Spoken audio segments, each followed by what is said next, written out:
Hello students, good morning. मैं हूं yes money, आपका प्यारा सा पटना का फिजिक्स टीचर।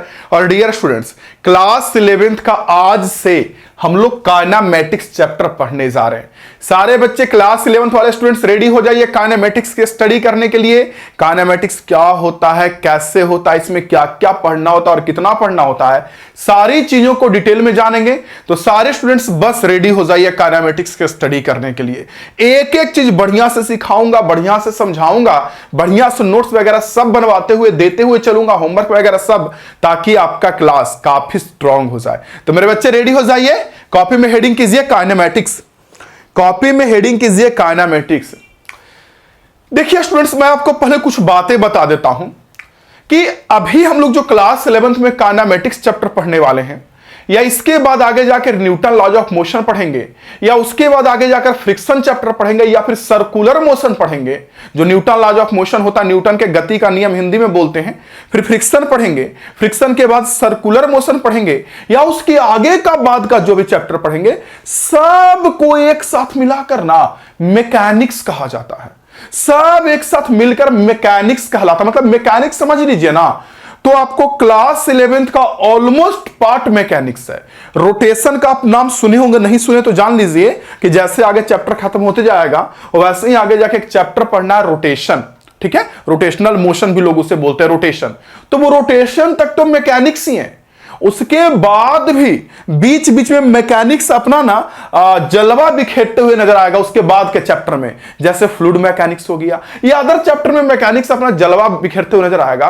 तो आप एक बात जान लीजिए कि क्लास 11th में हर जगह पे आपको किसी न किसी तरीके से मैकेनिक्स नजर आएगा, अधिकांश जगह पे मैकेनिक्स नजर आएगा। तो आप बोलोगे इसमें सर इसका मतलब मैकेनिक्स कोई चैप्टर नहीं बल्कि बहुत सारे चैप्टर का कॉम्बिनेशन है। सर यस, बहुत सारा चैप्टर, जैसे आपका काइनेमैटिक्स पढ़ रहे हैं, आगे जाके projectile motion, Newton laws of motion, friction, circular motion, और भी आगे का जो चीज पढ़िएगा, कॉलिजन वगैरह जो पढ़िएगा, या रोटेशन मोशन पढ़िएगा, ये सब का सब एक साथ मिलकर ना मैकेनिक्स कहलाता है। सब का सब एक साथ मिलकर मैकेनिक्स कहलाता है। ओके, मतलब पूरा मोशन के बारे में समझ लो, पूरा मोशन का स्ट्रक्चर हमारा मैकेनिक्स है। तो सारे बच्चे हेडिंग कर लीजिए मैकेनिक्स। काइनेमैटिक्स हेडिंग कर ली है ना। अब मैं आपको पहले मैकेनिक्स के बारे में पढ़ाता हूं। मैकेनिक्स बेसिकली है क्या ना मेरे डियर वाले स्टूडेंट्स, कि जो हमारा मैकेनिक्स है ना, इसी का एक पार्ट है काइनेमैटिक्स में। फिर से कह रहा हूं कि जो हमारा मैकेनिक्स है ना स्टूडेंट्स, इसी का एक पार्ट, एक टुकड़ा है काइनेमैटिक्स। और जनरली मैकेनिक्स को, हालांकि अलग अलग जगह पर सब चैप्टर में मैकेनिक्स आपका जलवा बिखेरते हुए नजर आएगा अधिकांश चैप्टर में, लेकिन जो मैकेनिक्स है उसको तीन भाग में जनरली बांटा जाता है। मैकेनिक्स में तीन तरीके की चीजें आपको देखने को मिलेगी। बहुत सारे टीचर दो तरीका का भी बोलते हैं, उनका भी सही है। हम थोड़ा सा एक और अलग तरीके से काट कर दिए तो तीन तरीके का हो गया मैकेनिक्स। ठीक है, सबके बारे में लिखा देता हूं कि मैकेनिक्स वगैरह क्या सब लिखा दूंगा। पहला जो मैकेनिक्स में पार्ट होता है वो होता है काइनेमैटिक्स। काइनेमैटिक्स नहीं पता है तो अभी जान जाइएगा। Okay, kinematics. ओके, इसके बाद जो दूसरा पार्ट होता है मैकेनिक्स में, काइनेमैटिक्स के बाद दूसरा होता है डायनामिक्स। सेकंड पार्ट होता है मेरे बच्चे डायनामिक्स। डायनामिक्स के बाद जो थर्ड पार्ट होता है ये हमारा होता है इक्विलिब्रियम। देखिए, काइनेमैटिक्स, डायनामिक्स और फिर जाकर हो गया हमारा इक्विलिब्रियम। और इन तीनों को मैं कह रहा हूं मेरे स्टूडेंट्स कि इन तीनों को एक साथ मिलाकर बोलते हैं मैकेनिक्स। मतलब जो मैकेनिक्स होता है, मैकेनिक्स क्या होता है ये बताता हूं। इसमें कभी कभी तो आपको काइनेमैटिक्स नजर आ जाएगा, जिसमें लोग प्योरली मोशन के बारे में पढ़ते हैं, कभी कभी डायनामिक्स नजर आ जाएगा, और कभी कभी आपको इक्विलिब्रियम नजर आ जाएगा। ओके, मैकेनिक्स, काइनेमैटिक्स, मतलब काइनेमैटिक्स, डायनामिक्स और इक्विलिब्रियम। ओके,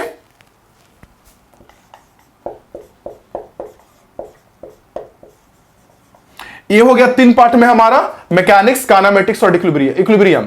लेकिन ऐसे में कुछ बच्चे का क्वेश्चन होगा कि यस मनीष सर, मैकेनिक्स में हम लोग किसके बारे में स्टडी करते हैं? सर जरा ये बताइए ना। Sir yes Manish sir, mechanics में हम लोग किसके बारे में स्टडी करते हैं? समझ लीजिए, पूरा जितना भी मोशन है ना, मैकेनिक्स को हिंदी में बोलते हैं गतिकी। तो जितना भी मोशन है वो सारा मोशन मिलकर आपका बन जाता है मेरे बच्चे मैकेनिक्स। सारा मोशन, सारा का सारा मोशन, यानी प्योरली मोशन के बारे में स्टडी करते हैं। Purely motion, everything about motion. Motion क्यों हो रहा है, मोशन कितना देर होगा, मोशन कैसे होगा, मोशन किस तरीके के रास्ता पर होगा, अगर मोशन सीधे रास्ता पे है तो क्यों है, अगर इस तरीके से कर्व पाथ पर मोशन है तो क्यों है, सर्कुलर पाथ पे अगर मोशन है तो क्यों है, मतलब मोशन किस किस पाथ पे कैसे कैसे किस तरीके से हो रहा है, यह सारा का सारा स्टडी हम लोग करते हैं मैकेनिक्स में। ओके, अब आते हैं काइनेमेटिक्स में क्या पढ़ते हैं, डायनामिक्स में और इक्विलिब्रियम में। ये भी बताता हूं आप लोग को, सुनिए। एवरीथिंग अबाउट मोशन लिख सकते हैं। इन इट, मैकेनिक्स में, in it we study about motion. Simple में एवरीथिंग अबाउट मोशन, इसमें हम लोग मोशन के बारे में पढ़ते हैं। ओके बच्चे, तो हम लोग मोशन के बाद आ गए काइनेमेटिक्स में कि काइनेमेटिक्स में हम लोग क्या क्या पढ़ते हैं। देखिए सुनिए, मैकेनिक्स में तो मोशन के बारे में पढ़ते ही हैं, लेकिन काइनेमेटिक्स में ना स्टूडेंट्स हम लोग मोशन के ज्योमेट्री के बारे में पढ़ते हैं। ज्योमेट्री, नॉट काउज के बारे में नहीं, ओनली ज्योमेट्री। जैसे मान लीजिए कि कोई इंसान चला, तो कोई इंसान चला या कोई भी बॉडी अगर आगे चल रहा है तो कितना देर तक चलेगा, कितने स्पीड से चलेगा, समझ रहे, कितना देर तक चलेगा, कितने स्पीड से चलेगा, अगर चल रहा है तो उसका एक्सेलरेशन वगैरह कितना है, वेलोसिटी वगैरह कितना है, ये सब काइनेमेटिक्स में पढ़ते हैं। और डायनामिक्स में ना उसका रीजन पढ़ते हैं मोशन का, कि अगर कोई बॉडी में मोशन आया तो क्यों आया, अगर कोई बॉडी स्ट्रेट लाइन पाथ पे चल रहा है तो क्यों चल रहा है, अगर कोई बॉडी सर्कुलर पाथ पे चल रहा है तो क्यों चल रहा है। इसमें हम लोग ना मोशन का यानी एक्सेलरेशन का, मोशन मतलब एक्सेलरेशन का, एक्सेलरेशन मोशन ऐसे तो दोनों सेम चीज नहीं है, लेकिन अभी आप जानिए, थोड़ी देर में जान जाइएगा, दोनों में डिफरेंस भी जान जाइएगा। ओके, तो मैंने बोला कि डायनामिक्स में हम लोग मोशन के कॉज के बारे में स्टडी करते हैं कि कोई बॉडी में मोशन हो क्यों रहा है। तो काइनेमेटिक्स में सिंपली पढ़ लिए डिस्टेंस के बारे में कि कितना डिस्टेंस चलेगा, कितना डिस्प्लेसमेंट होगा, कितने टाइम तक चलेगा, कितने वेलोसिटी से चलेगा, कब रुकेगा, समझ रहे हैं। और डायनामिक्स में कॉज पढ़ लिए, यानी हम लोग जान लिए डायनामिक्स में ये पढ़ते हैं कि किसी भी बॉडी पे जो मोशन का काउज होता है, एक्सेलरेशन का काउज, वो फोर्स होता है। जैसे आपका ये बॉडी है, समझिए आपका ये बॉडी है, तो ये बॉडी कब मोशन करेगा, सॉरी कब एक्सेलरेशन करेगा, बताइए तो। ये बॉडी में कब एक्सेलरेशन आएगा, कब मोशन आएगा, जब इस बॉडी पे फोर्स लगेगा तब ना, बॉडी पे फोर्स लगाएंगे तब ना ये टू टू आगे बढ़ेगा। समझ रहे हैं मेरी बात को, मैं क्या कह रहा हूं। तो इसमें डायनामिक्स में बॉडी के मोशन का काउज, कारण कि किसी वस्तु में एक्सेलरेशन क्यों आ रहा है, वो पढ़ते हैं। यानी एक तरीके से इनडायरेक्टली घुमाकर बोलिए ना तो फोर्स के बारे में पढ़ते हैं, क्योंकि कोई बॉडी में मोशन का काउज कौन है। आपसे मैं पूछ रहा हूं, किसी बॉडी में मोशन क्यों आता है, किस लिए आता है, कब आता है मोशन, जब उसमें फोर्स लगता है तब। बॉडी पे फोर्स लगेगा, बल लगेगा, तब ना उसमें मोशन आएगा। तो मोशन का काउज तो आपका फोर्स है, यानी आप घुमाकर बोले कि इसमें हम लोग ना काउज के बारे में पढ़ते हैं, काउज कारण कि बॉडी में मोशन क्यों आ रहा है। ओके, और इक्विलिब्रियम में क्या होता है ना बच्चे, कि डायनामिक्स में तो ये पढ़ ले कि किसी बॉडी पे फोर्स लगेगा तो एक्सेलरेशन आ जाएगा, लेकिन ये जरूरी नहीं है।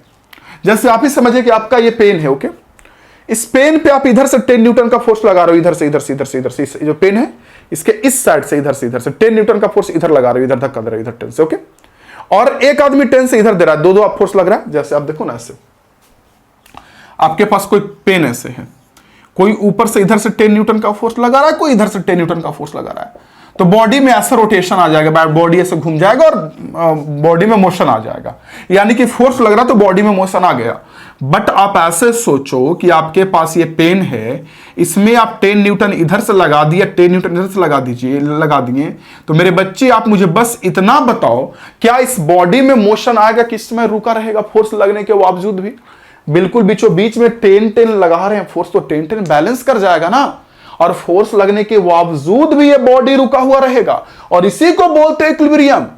फोर्स लगने के बाद भी बॉडी अगर रुका हुआ हो, संतुलन की अवस्था में हो, इक्विलिब्रियम में हो, तो वही हम लोग पढ़ते हैं इक्विलिब्रियम में। तो फाइनली सबको एक साथ मिलाकर आपके सामने रख दे रहा हूं, पेश कर दे रहा हूं। सुनिए, चैप्टर स्टार्ट करें काइनेमेटिक्स। मैंने बताया कि काइनेमेटिक्स के आगे का जितना भी चैप्टर्स है वो सब का सब मैकेनिक्स कहलाता है, सब mechanics, everything about motion. Mechanics में सिंपल में वे में बोल दिया हम लोग किसमें मोशन के बारे में स्टडी करते हैं। ओके, कोई दिक्कत नहीं है।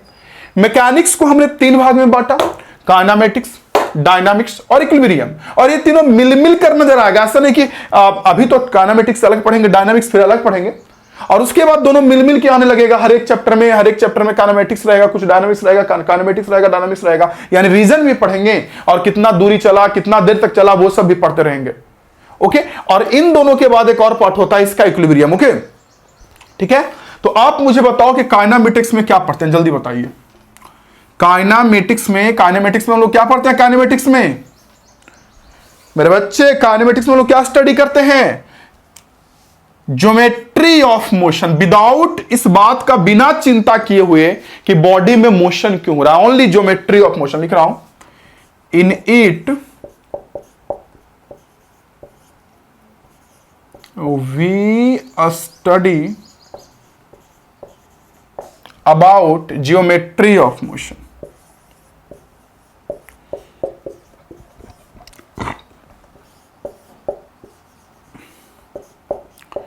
इन it we study about geometry of motion. Example के लिए क्या क्या स्टडी करते बताइए मुझे, एग्जाम्पल के लिए क्या क्या स्टडी करते जल्दी बताइए। जैसे डिस्टेंस हो गया, डिस्प्लेसमेंट हो गया, वेलोसिटी हो गया, ये सब का सब हम लोग काइनेमेटिक्स में स्टडी करते हैं। बिकॉज विदाउट ये सोचे हुए कि बॉडी में मोशन क्यों हो रहा है, मोशन का रीजन नहीं ढूंढते हैं, वो पढ़ते हैं काइनेमेटिक्स में। डायनामिक्स में क्या पढ़ते हैं जल्दी बताइए। कॉज ऑफ एसिलरेशन, इसमें कोई बॉडी में जो एसिलरेशन हो रहा है, मोशन हो रहा है, उसका कॉज ढूंढते हैं, कारण। Okay, in it we study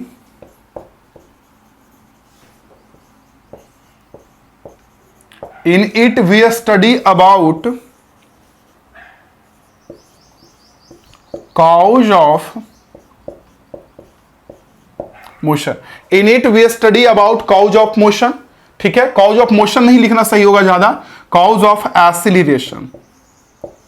इसमें हम लोग बॉडी में एक्सीलरेशन जो किसी बॉडी में आता है, एक्सीलरेशन क्या होता नहीं जानते हैं, इंतजार कीजिए, अभी जान जाइएगा, थोड़ी देर इंतजार कीजिए। ओके, उसके बारे में, उसके कारण के बारे में पढ़ते हैं। और आप लोग को पता है क्या कि एक्सीलरेशन का कॉज क्या होता है? किसी बॉडी में एक्सीलरेशन कब आता है मेरे बच्चे? जब उसमें फोर्स लगता है तब। ओके, तो मैं लिख देता हूं यहां पे, cause of acceleration is force on body. Acceleration का जो कॉज है वो बॉडी पे लगने वाला फोर्स है। बताइए इसके बाद इक्विलिब्रियम में क्या होता है। इक्विलिब्रियम में हम लोग में पढ़ते हैं बॉडी के इक्विलिब्रियम कंडीशन के बारे में। समझ रहे हैं ना कि बॉडी में इक्विलिब्रियम कब आएगा। ऐसा नहीं ना कि बॉडी में हमेशा इक्विलिब्रियम आ जाएगा। मैं फिर से कह रहा हूं मेरे बच्चे कि ऐसा नहीं कि बॉडी में फोर्स लगाएंगे किसी भी तरीके से और हमारा इक्विलिब्रियम आ जाएगा, ऐसा नहीं है। भी नहीं देखे कि हमारा जो पेन है उसमें टेन इधर इधर से लगा रहे हैं तो इक्विलिब्रियम नहीं आ रहा है, और टेन वही इधर इधर से लगा रहे हैं तो बॉडी में इक्विलिब्रियम आ रहा है, हाँ कि ना।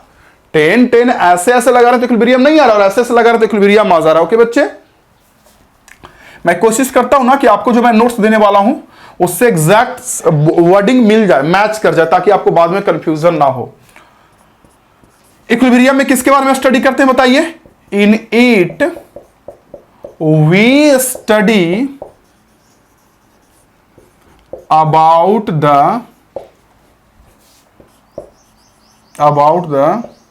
इक्विलिब्रियम कंडीशन ऑफ बॉडी, की कैसे फोर्स लगेगा ताकि बॉडी इक्विलिब्रियम में रहे। किस तरीके से फोर्स लगेगा। ऐसा नहीं कि 10-10 का फोर्स लगा रहे हैं उल्टा डायरेक्शन में, अपोजिट में, तो बॉडी इक्विलिब्रियम में होगा। नहीं, यहां 10 और यहां 10 लगाएंगे तो इक्विलिब्रियम नहीं होगा। उसके लिए यहां 10 और यहां 10 लगाना पड़ेगा। तो यही सब कंडीशन के बारे में स्टडी करते हैं। ओके बच्चे, तो आइडिया लग गया। और इसमें हम लोग जो अभी चैप्टर स्टार्ट किए हैं इन तीनों में इसमें किसको पढ़ेंगे ये बताइए। अभी जो चैप्टर हम लोगों ने स्टार्ट करा इन तीनों में किसको पढ़ेंगे। ऑब्वियस सी बात, इस भाई साहब को पढ़ेंगे काइनेमैटिक्स को फुल्ली। अगर आपको ये सब समझ में नहीं आता है, 1-2 बार रिपीट कीजिएगा, समझ में आ जाएगा। थोड़ा सा पहला क्लास है तो थोड़ा सा लगेगा जब, लेकिन मैं आपको आपके लिए एक बार और चीजों को रिपीट करके समझा दे रहा हूं। क्या कि मैकेनिक्स पूरा समझिए तो क्लास 11th में जहां भी मोशन, फोर्स, एक्सीलरेशन ये सब आता है वो सब मैकेनिक्स है। समझ रहे हैं, पूरा का पूरा मोशन मैकेनिक्स हो जाता है।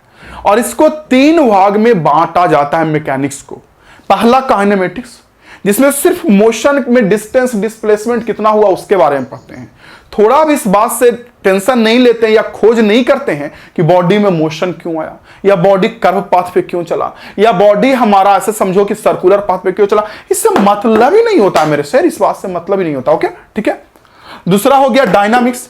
डायनामिक्स में ना जनरली हम लोग जो पढ़ते हैं वो मोशन के कॉज के बारे में और एक्सेलरेशन के कॉज के बारे में। और एक्सेलरेशन का जो कारण होता है वो फोर्स होता है, किसी बॉडी पे फोर्स लगता है तो उसमें एक्सेलरेशन आता है। यानी एक तरीके से आगे जाके एक चैप्टर पढ़िएगा Newton laws of motion, Newton का गति का नियम, वो उसमें ऑलमोस्ट चीजें ना डायनामिक्स है, उसमें फोर्सिंग के बारे में स्टडी करनी होती है, तो समझो कि वो ऑलमोस्ट चीजें डायनामिक्स है। ओके, और इसके बाद थर्ड नंबर में हम लोग आते हैं इक्विलिब्रियम पे, संतुलन पे। संतुलन जो होता है इक्विलिब्रियम, इसमें हम लोग जानते हैं कि बॉडी में किस तरीके से फोर्स लगेगा ताकि वो इक्विलिब्रियम में रहे, कब और किस तरीके से किस कंडीशन में फोर्स लगेगा ताकि बॉडी इक्विलिब्रियम में रहे। ओके बच्चे, तो ठीक है, मैं साइड हटता हूं, आप लोग इसको पूरा पहले नोट कीजिए और फिर हम लोग काइनेमेटिक्स स्टडी करेंगे। मैं साइड हटता हूं, नोट कीजिए जल्दी से। ओके, कर लिए नोट? तो चलिए इसे साफ करता हूं और हम लोग स्टार्ट करते हैं काइनेमेटिक्स। रेडी है स्टूडेंट्स? डिफरेंशिएशन वगैरह तो आप लोग जानते हैं ना? रेडी है मेरे डियर स्टूडेंट्स? मैं फिर से पूछ रहा हूं, रेडी है मेरे डियर स्टूडेंट्स? तो अगर आप रेडी हैं, मैं पूछ रहा हूं आपसे कि अगर आप रेडी हैं तो डिफरेंशिएशन वगैरह जानते हैं ना? नहीं जानते हैं तो आप जान लीजिएगा, पढ़ लीजिएगा, क्योंकि वो सभी का यूज आने वाला वेक्टर्स वगैरह का। वेक्टर और डिफरेंशिएशन मतलब इंटीग्रेशन जो है, डिफरेंशिएशन इंटीग्रेशन बेसिक चीजें, वो आपको पता होना चाहिए। आप लोग ऑफिस के नंबर पे कांटेक्ट करके अगर नहीं पढ़े हैं तो बात कर लीजिएगा, ऑफिस से रास्ता बता दिया जाएगा कि किस तरीके से आपको वो पढ़ना है, पूरा आप लोग को रास्ता बता दिया जाएगा। ओके, तो स्टार्ट करते हैं हम लोग। कौन सा स्टार्ट करते हैं बच्चे? काइनेमेटिक्स। ठीक है, तो देखिए काइनेमेटिक्स में ना हम लोग सबसे पहले काइनेमेटिक्स से रिलेटेड टर्म्स के बारे में स्टडी करते हैं कि काइनेमेटिक्स से रिलेटेड टर्म कौन कौन सा है। जैसे आप लोग जानते होंगे रेस्ट एंड मोशन, जानते होंगे ना, रेस्ट एंड मोशन आप सुने होंगे, या रेस्ट एंड मोशन के साथ साथ आप लोग को पता होगा वेलोसिटी, डिस्टेंस, डिस्प्लेसमेंट। ये जितना भी काइनेमेटिक्स में इंपॉर्टेंट टर्म्स है वो जानना बहुत जरूरी है। वो जानिएगा तभी तो आगे पता चल पाएगा कि वेलोसिटी वगैरह क्या होता है, या उससे रिलेटेड न्यूमेरिकल्स बना पाइएगा। एक्सेलरेशन का रियल मतलब जानिएगा, एक्सेलरेशन बोलने से नहीं, उसका रियल मतलब जानिएगा, तब तो आगे जाके उससे रिलेटेड न्यूमेरिकल्स बना पाइएगा ना। समझ रहे हैं मेरी बातों को? आइडिया लग रही है मेरी बात आप लोगों को? ठीक है, तो हम लोग अभी काइनेमेटिक्स से रिलेटेड इंपॉर्टेंट टर्म पढ़ेंगे। तो सारे बच्चे हेडिंग कर लीजिए, सारे बच्चे हेडिंग कर लीजिए, टर्म्स ऑफ काइनेमेटिक्स। सारे बच्चे हेडिंग करेंगे टर्म्स ऑफ काइनेमेटिक्स।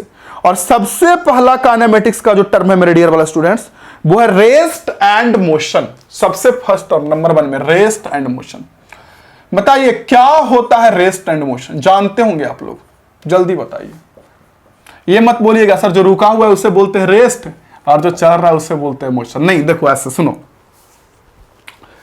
हम लोग ये कहते हैं, आप लोग भी यही बोलिएगा कि जैसे मान लीजिए हम यहां पे खड़ा है, देखिए हम यहां पे खड़ा है, आपके सामने खड़ा है, तो हमारे लिए जितनी भी चीजें मोशन में है, जैसे हमारे लिए मान लीजिए मेरे पास सामने आप लोग का ये बुक रखा हुआ है, सामने टेबल रखा हुआ है, उधर वगैरह वगैरह और चीजें रखी हुई हैं। तो मान लीजिए एग्जाम्पल के लिए, मैं कोई एग्जाम्पल के लिए कुछ भी ले रहा हूं, मान लीजिए पेन ही ले रहा हूं, ओके, पेन ले रहा हूं, ओके। तो अगर समय गुजर रहा है, देखिए घड़ी में समय चल रहा है, घड़ी टिक टिक टिक टिक टिक टिक टिक टिक टिक टिक समय गुजर रहा है, और अगर हमारे लिए पेन वहीं क्यों वहीं है तो हमारे लिए पेन रेस्ट में है। सिंपल सा। अगर मेरे लिए किसी का पोजीशन वगैरह चेंज हो रहा है, पोजीशन या ओरिएंटेशन तो ऐसे घूमना वगैरह, जो भी स्थिति बोल सकते हैं एक तरीके से, तो अगर किसी भी बॉडी का पोजीशन हमारे लिए बदल रहा है तो वो समझिए कि हमारे लिए मोशन में, अगर नहीं बदल रहा है तो हमारे लिए रेस्ट में है। समझ रहे हैं? जैसे मैं यहां पे ऐसे खड़ा हूं और खड़ा होके ऐसे देख रहा हूं आपको। क्यों बच्चे देख रहा हूं आपको? देखिए, अरे मुझे देखिए, आंख मिलाइए मुझसे, देख रहे हैं मुझे? और मान लीजिए मुझे ऐसा लग रहा है कि आप रुके हुए हो मेरे लिए। अब चल रहे हो कि नहीं चल रहे हो इससे मतलब नहीं है, आप मेरे लिए अगर रुके हुए तो मेरे लिए आप रेस्ट में रहोगे, और अगर आप मेरे लिए चल रहे हो तो आप मेरे लिए मोशन में रहोगे। मैं फिर से बोल रहा हूं, अगर आप मेरे लिए रुके रहोगे तो मेरे लिए रेस्ट में रहोगे, अगर आप मेरे लिए चल रहे हो तो मेरे लिए ऑब्वियस सी बात आप क्या, मेरे लिए मोशन में रहोगे। आइडिया लग रही है बातें?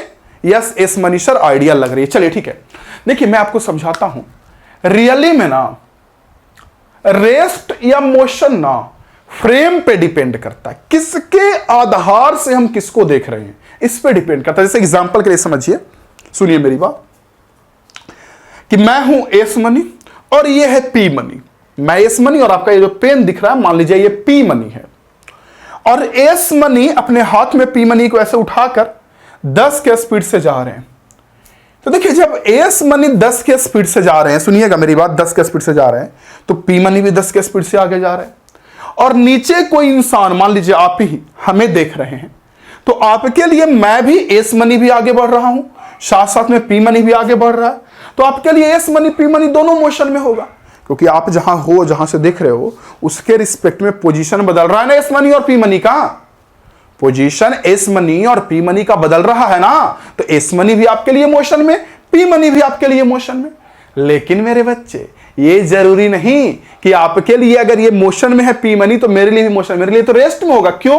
क्योंकि मैं तो देखूंगा कि अभी भी पी मनी हमसे एक हाथ के दूरी पर है, कुछ और समय गुजरा तो भी हमसे एक ही हाथ की दूरी पे है, कुछ और समय गुजरा तो भी हमसे एक ही हाथ की दूरी पर। हाँ ऐसा हो सकता है, ये हो सकता है कि अगर मेरे लिए कोई रेस्ट में तो दूसरे के लिए मोशन में, या मेरे लिए मोशन में तो दूसरे के लिए रेस्ट में, हो सकता है, ये पॉसिबल हो सकता है। जैसे आप ही समझिए, यहां पे एस मनी मान लीजिए ट्रेन पे ऐसे बैठे हुए हैं, ट्रेन पे बैठे हुए सामने सीट पर और ट्रेन चल रही है, और सामने वाला सीट पे आकर एस मनी के सामने कोई और बैठ गया या बैठ गई, कोई भी बैठ गया बैठ गई जो भी, तो एस मनी सर जरा उसको ऑब्जर्वेशन करने लगे, ऐसे देखकर उसको ऐसे ऑब्जर्वेशन करने लगे उसको देखकर एस मनी।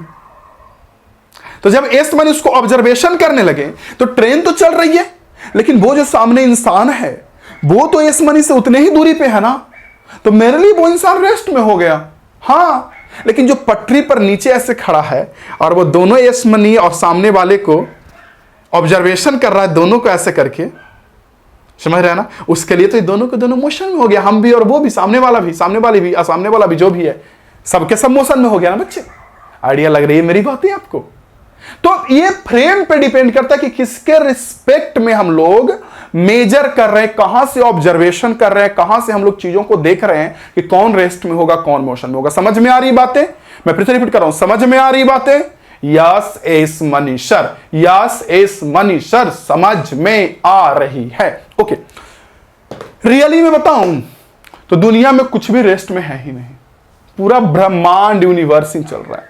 अरे भैया पृथ्वी पे हम ऐसे खड़ा है, आप खड़ा है, आपके बगल में मान लीजिए कोई बैठे हुए है, तो आपके लिए वो रेस्ट में है। लेकिन चंद्रमा से जाकर अगर आप दोनों को कोई देखेगा तो आप तो मोशन में हो जाइएगा।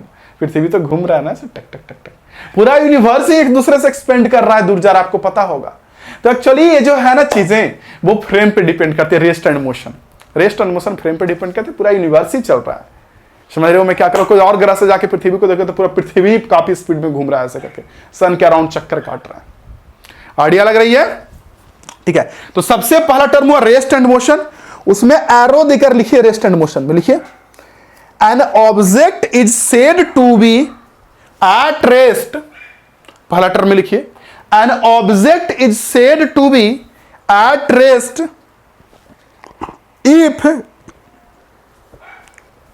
if it does not changes its position, does not changes its position with respect to its surrounding, with respect to its surrounding with time,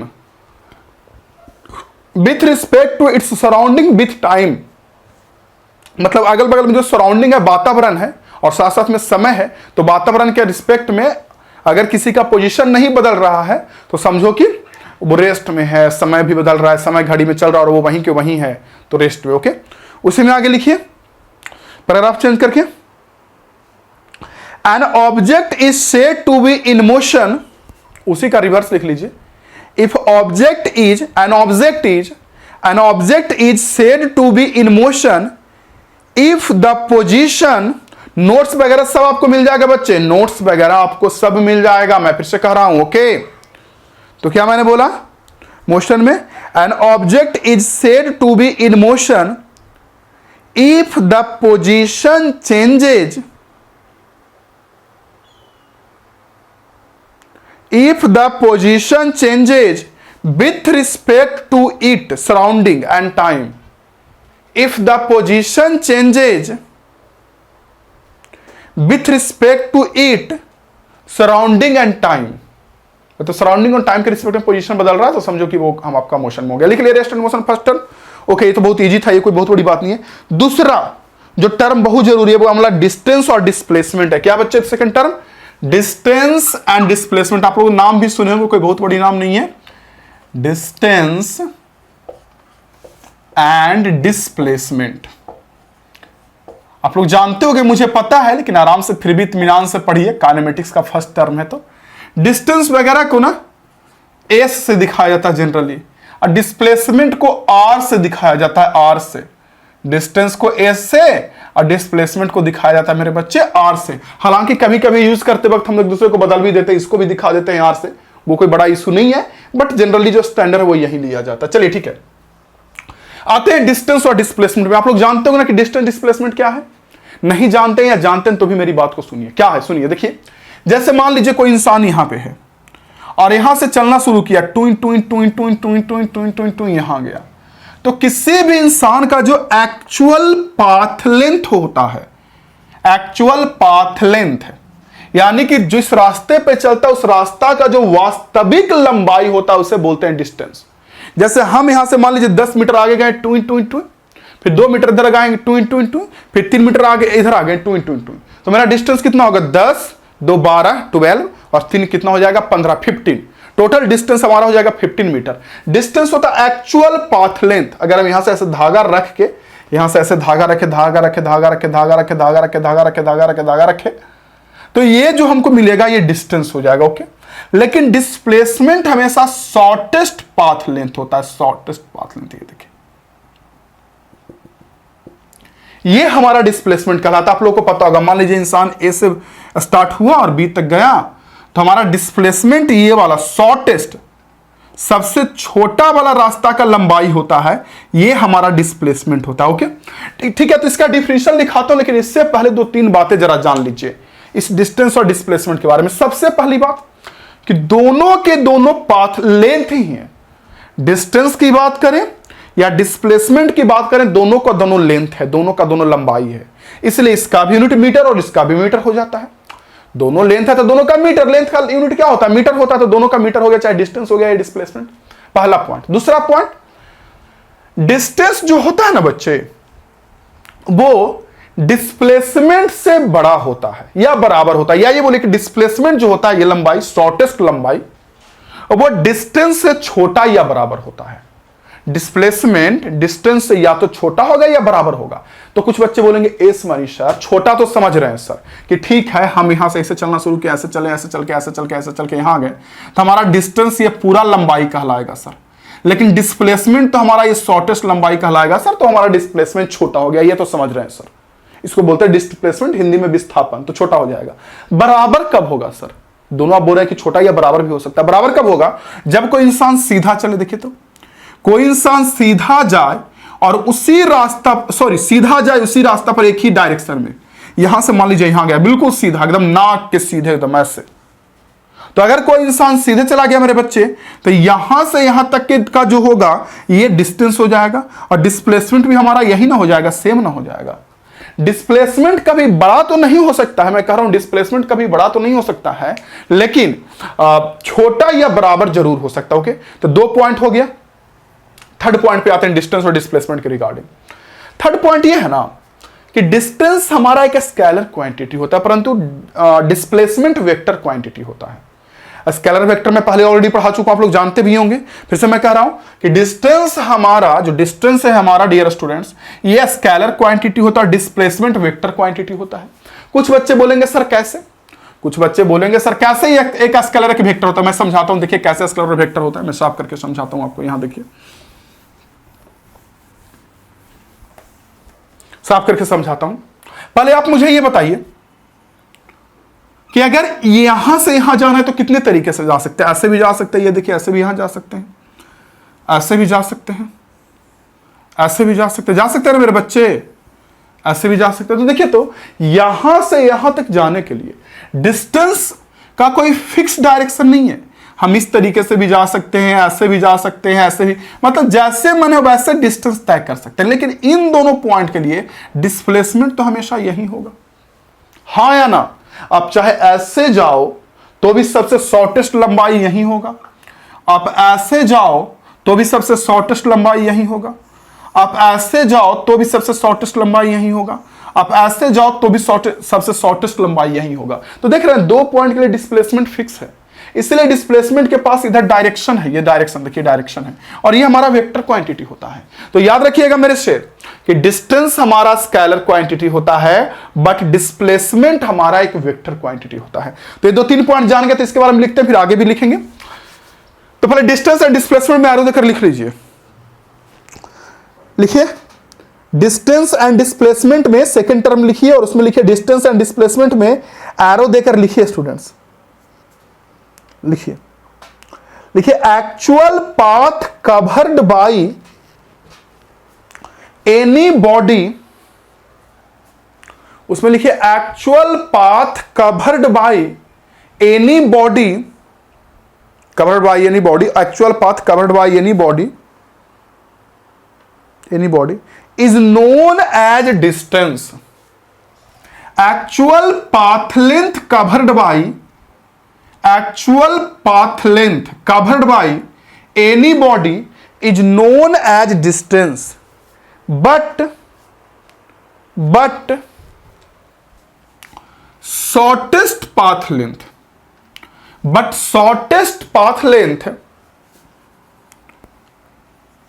between initial and final point, या शॉर्टेस्ट लेंथ भी बोल सकते हो, but shortest length between initial and final point, initial ये हो गया और final ये हो गया, okay. Shortest length between initial and final point is known as displacement, okay. अब इस फिगर को ड्रॉ कीजिए, आप फिगर को ड्रॉ कीजिए, पहला वाला को।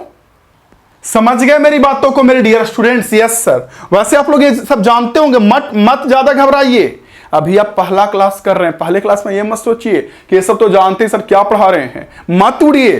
फिजिक्स अभी पढ़ना बाकी है, आराम से अभी रहिए जमीन पे, फिजिक्स पढ़ना बाकी अभी आपको है, फिजिक्स अभी आप नहीं देखे हैं।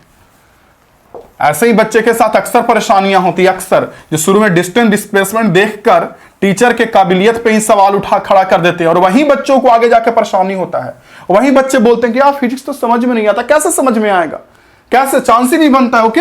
तो ये हमारा हो गया डिस्टेंस और ये हो गया हमारा डिस्प्लेसमेंट। तो इस फिगर को ड्रॉ कर लेना, ऐसे करके लिख लीजिए कि ये हमारा हो गया डिस्टेंस, इस तरीके से जो रास्ता मिला ऐसे ये हमारा हो गया डिस्टेंस, ओके। और ये हमारा हो गया डिस्प्लेसमेंट,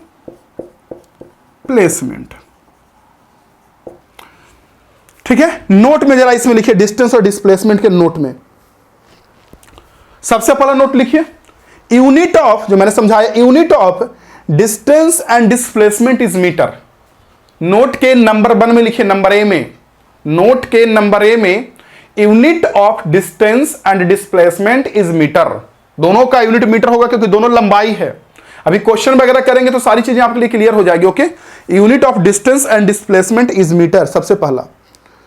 दूसरा स्टूडेंट्स सेकंड में, सेकंड जो हम लोग का है, ओके। दूसरा नोट क्या भाई दूसरा नोट मैंने क्या बताया कि जो डिस्टेंस है वो हमारा स्केलर क्वांटिटी है, बट डिस्प्लेसमेंट वेक्टर क्वांटिटी है ना बच्चे। लिखिए सेकंड में, distance is a scalar quantity but displacement is vector quantity. Distance is a scalar quantity but displacement is vector quantity. लिखिए distance is a scalar quantity but displacement is vector quantity. हो गया। अगला लिखिए next point, displacement is always less, displacement is always less और equal to, always less और equal to distance. Displacement is always less और equal to distance, मतलब कि जो डिस्प्लेसमेंट होगा वो डिस्टेंस का या तो इक्वल होगा या फिर कम होगा, अधिक नहीं होगा डिस्प्लेसमेंट, क्योंकि शॉर्टेस्ट है ना, तो दिमाग की कॉमन सेंस की चीजें हैं, ओके, समझ में आ गया। और एक पॉइंट और सबसे लास्ट पॉइंट है स्टूडेंट, जो कि बहुत बताना जरूरी है। देखिए क्या है कि इसमें उसी में लिख लीजिए पैराग्राफ चेंज करके, सीन नंबर नोट में ही, कि अगर कोई बॉडी स्ट्रेट लाइन में चलेगा, स्ट्रेट लाइन में, तो जितना डिस्टेंस होगा उतना डिस्प्लेसमेंट होगा। लिखिए उसी के नीचे पैराग्राफ चेंज करके जो लिखिए अभी इक्वल और रेस में, उसी में लिखिए, if motion of body in straight line in one direction, same direction में जा रहा है, ऐसा नहीं कि मुड़ जाए, नहीं, सीधा बिल्कुल जा रहा है की ओर। If motion of body in straight line in one direction, एक direction, in one direction, then in one direction, then distance is equal to displacement, then distance is equal to displacement, दोनों इक्वल हो जाएगा, distance और displacement दोनों equal हो जाएगा, then distance is equal to displacement। लिख लिए मेरे बच्चे, समझ में आ रही मेरी बातें? क्यों, आइडिया लग रही है क्या साहब जी? आइडिया लग रही है, हाँ? चलिए ठीक है, अगला पॉइंट लिखिए, एबीसी हो गया, डी में लिखिए कि जब कोई बॉडी राउंड ट्रिप मारता, राउंड ट्रिप मतलब यहां से चले और फिर घूम के घूम के घूम के घूम के घूम के घूम के यहीं आ जाए, इसको बोलते हैं राउंड ट्रिप। यहां से चले, इधर जा इधर जा इधर जा इधर जा इधर जा, वो सुने ना सॉन्ग, कभी इधर चला मैं कभी उधर चला, सुने ऋतिक रोशन का, इधर चला मैं उधर चला, वैसे ही इधर चला मैं उधर चला और चल के फिर वहीं पे आ गया, यानी राउंड ट्रिप मार लिया। तो राउंड ट्रिप में डिस्टेंस तो होगा ना, ना ना ना ना, डिस्टेंस तो होगा ही, डिस्प्लेसमेंट जीरो होगा, क्योंकि जहां से चला वहीं पे आ गया, जहां से चला वहीं पे आ गया, तो डिस्टेंस तो होगा बंधु, बट डिस्प्लेसमेंट की वैल्यू जीरो हो जाएगी। ओके, तो चलिए लिखिए, लिखिए अगला point, next point D number में, during the round trip of motion, during the round trip of motion, round trip of motion, displacement is zero, displacement zero. Okay, तो पहले मैं पूरा पढ़ा दूं कि इस पे क्वेश्चंस कर लूं, पहले मैं पूरा खत्म कर लूं, पूरा टर्म के क्वेश्चन कर लूं। चलिए क्वेश्चन करते चलते हैं ना साथ साथ में। क्लास असाइनमेंट निकाल लीजिए, साफ करता हूं इसे, साफ करूं क्या सर? Yes sir. तो ठीक है, मैं इसे साफ करता हूं, क्वेश्चन करते चलते हैं हम लोग। निकालिए आप लोग क्वेश्चंस बच्चे, क्लास, इसे मैं साफ करता हूं, क्लास असाइनमेंट निकालिए जरा, क्लास असाइनमेंट निकालिए, जिसमें क्वेश्चंस के लिए आप लोग को दिए हैं ना, वो निकालिए जरा, और निकाल कर क्वेश्चंस कीजिए। इजी जी क्वेश्चन पहले मिलेगा। सबसे फर्स्ट क्वेश्चन में क्या कहा जा रहा है? सबसे फर्स्ट क्वेश्चन में कहा जा रहा है, एक आदमी है, ए मैन 10 मीटर ईस्ट जाता है, ओके, और then 15 metre north, 10 metre east then 15 metre north. तो क्वेश्चन में कहा जा रहा है कि इसका क्या होगा डिस्टेंस और क्या होगा डिस्प्लेसमेंट। कोई बात नहीं, 10 और 15 जा रहा है। देखिए पहले तो इस क्वेश्चन को सॉल्व करने के लिए आप यहां ये बना लीजिए, चाहेंगे तो डायरेक्शन दिखा लीजिए, नहीं तो बिना डायरेक्शन का भी हो जाएगा, कोई दिक्कत नहीं है, मैं ऐसे दिखा लेता हूं। आपको पता है कि हम लोग मैथ में ऊपर लेते हैं नॉर्थ, नीचे साउथ, ईस्ट और वेस्ट, ये सब वेक्टर में बात कर चुके हैं, north south east west. Okay, तो कह रहा एक इंसान 10 मीटर ईस्ट जाता है, 10 मीटर ईस्ट, ईस्ट इधर होता है, देखिए 10 मीटर इधर गया, यहां देखिए 10 मीटर इधर गया। ओके, और अब कह रहा है कि इसके बाद 10 मीटर ईस्ट जाने के बाद इसके बाद कह रहा है कि देन 15 मीटर नॉर्थ, 15 मीटर ये नॉर्थ जाता है, ये देखिए 15 मीटर नॉर्थ, 15 मीटर नॉर्थ ऊपर होता है। तो डिस्टेंस और डिस्प्लेसमेंट हलवा है, डिस्टेंस तो टोटल लंबाई हो जाएगा ना। कुछ बच्चे बोलेंगे सर ये तो बहुत आसान है, सबको ऐसे उड़ा देंगे। हाँ मेरे बच्चे उड़ा देंगे, ये सोच रहे हैं बहुत अच्छी बात है, लेकिन ये माइंड में आ रहा है कि सर क्या पढ़ा रहे हैं, तो आप बेवकूफ हो। इंतजार कीजिए, अभी इंतजार कीजिए, आज पहला ही क्लास है काइनेमेटिक्स का, टेंशन मत लीजिए। तो ये 15 मीटर 25 मीटर हो जाएगा डिस्टेंस, और डिस्प्लेसमेंट तो शॉर्टेस्ट पाथ होता है ये वाला, डिस्प्लेसमेंट तो यही ना होगा। अगर ए से गया, मान लीजिए बी गया और सी गया, तो डिस्प्लेसमेंट हमारा ए सी हो जाएगा। देखिए ना, पहले ईस्ट गया 10 मीटर, फिर नॉर्थ गया 15 मीटर, नॉर्थ ऊपर ना होता है तो इधर नॉर्थ गया। ओके, तो अगर डिस्प्लेसमेंट निकालेंगे, डिस्प्लेसमेंट,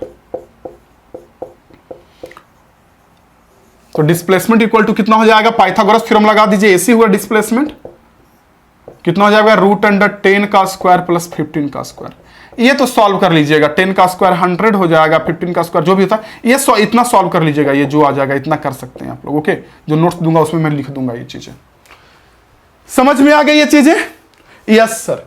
इस क्वेश्चन के बाद जरा अगला क्वेश्चन ट्राई कीजिए, नेक्स्ट क्वेश्चन ट्राई कीजिए बच्चे। ऐसा ही नेक्स्ट क्वेश्चन है, बहुत बड़ा चीज नहीं है। ट्राई कीजिए नेक्स्ट क्वेश्चन जल्दी से, आपको दिख रहा होगा, ट्राई कीजिए।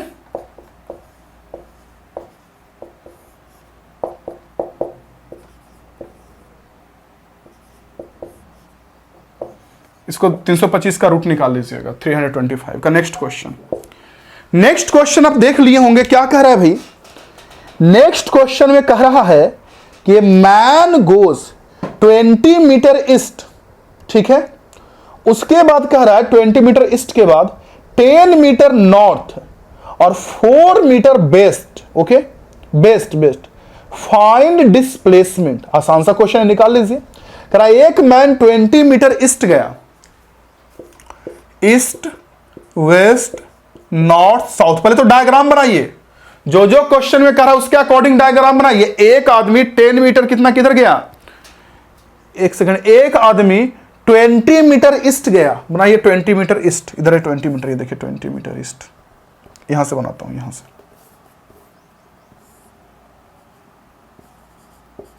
ईस्ट, इधर की ओर, पूरब की ओर। फिर क्या कह रहा है 10 मीटर नॉर्थ, नॉर्थ मैप में ऊपर की ओर होता है, ऊपर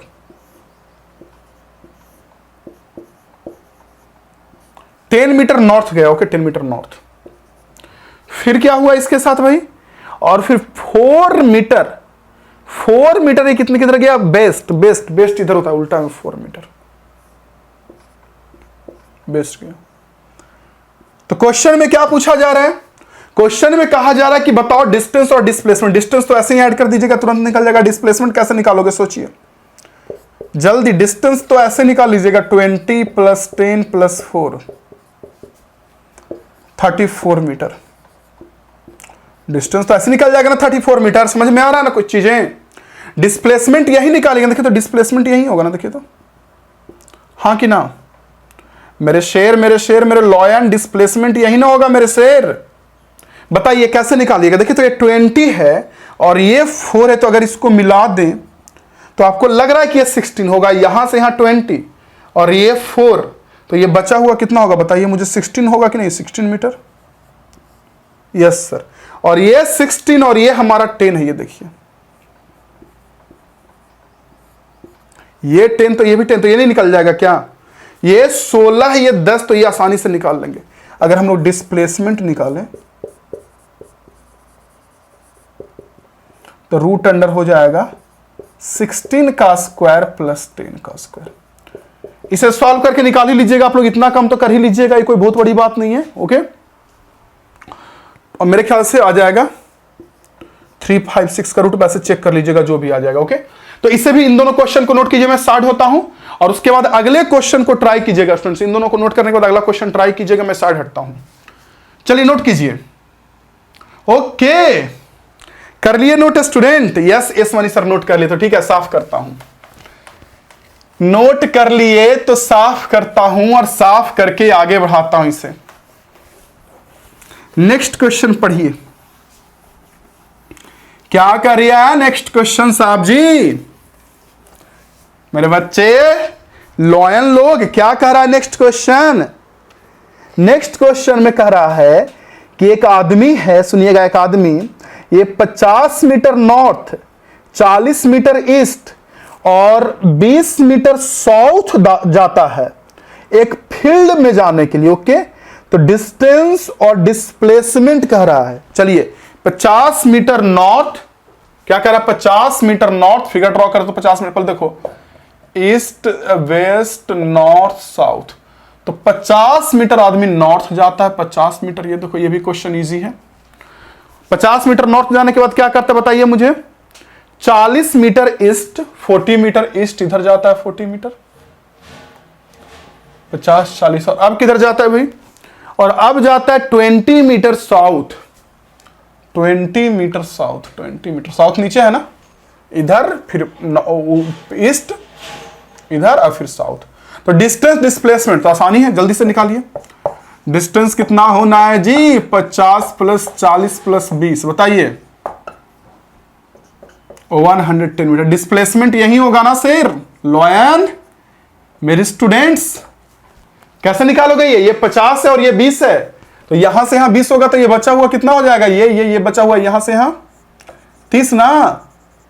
अरे भैया ये टोटल 50 है और ये 20 है, मतलब यहां से यहां 20 है, सामने 20, तो ये बचा हुआ 30 होगा ना। ये 30 और ये 40, तो ये तो ऐसे भी निकल जाएगा, 50 हो जाएगा। ओके, डिस्प्लेसमेंट निकालिएगा तो निकल गया। और क्वेश्चन कर लीजिए, जब करना ही तो और भी क्वेश्चन कर लीजिए। डिस्प्लेसमेंट निकालेगा तो कितना होगा? √30 का स्क्वायर प्लस 40 का स्क्वायर, कितना हो जाएगा बताइए? 50 मीटर, हाँ कि ना? हो जाएगा ना 50 मीटर? यस सर, ओके ठीक है। नेक्स्ट क्वेश्चन ट्राई कीजिए। नेक्स्ट क्वेश्चन, अगला क्वेश्चन ट्राई कीजिए। करत करत अभ्यास के जड़मित होत सुजान। देखिए क्या कह रहा है नेक्स्ट क्वेश्चन में।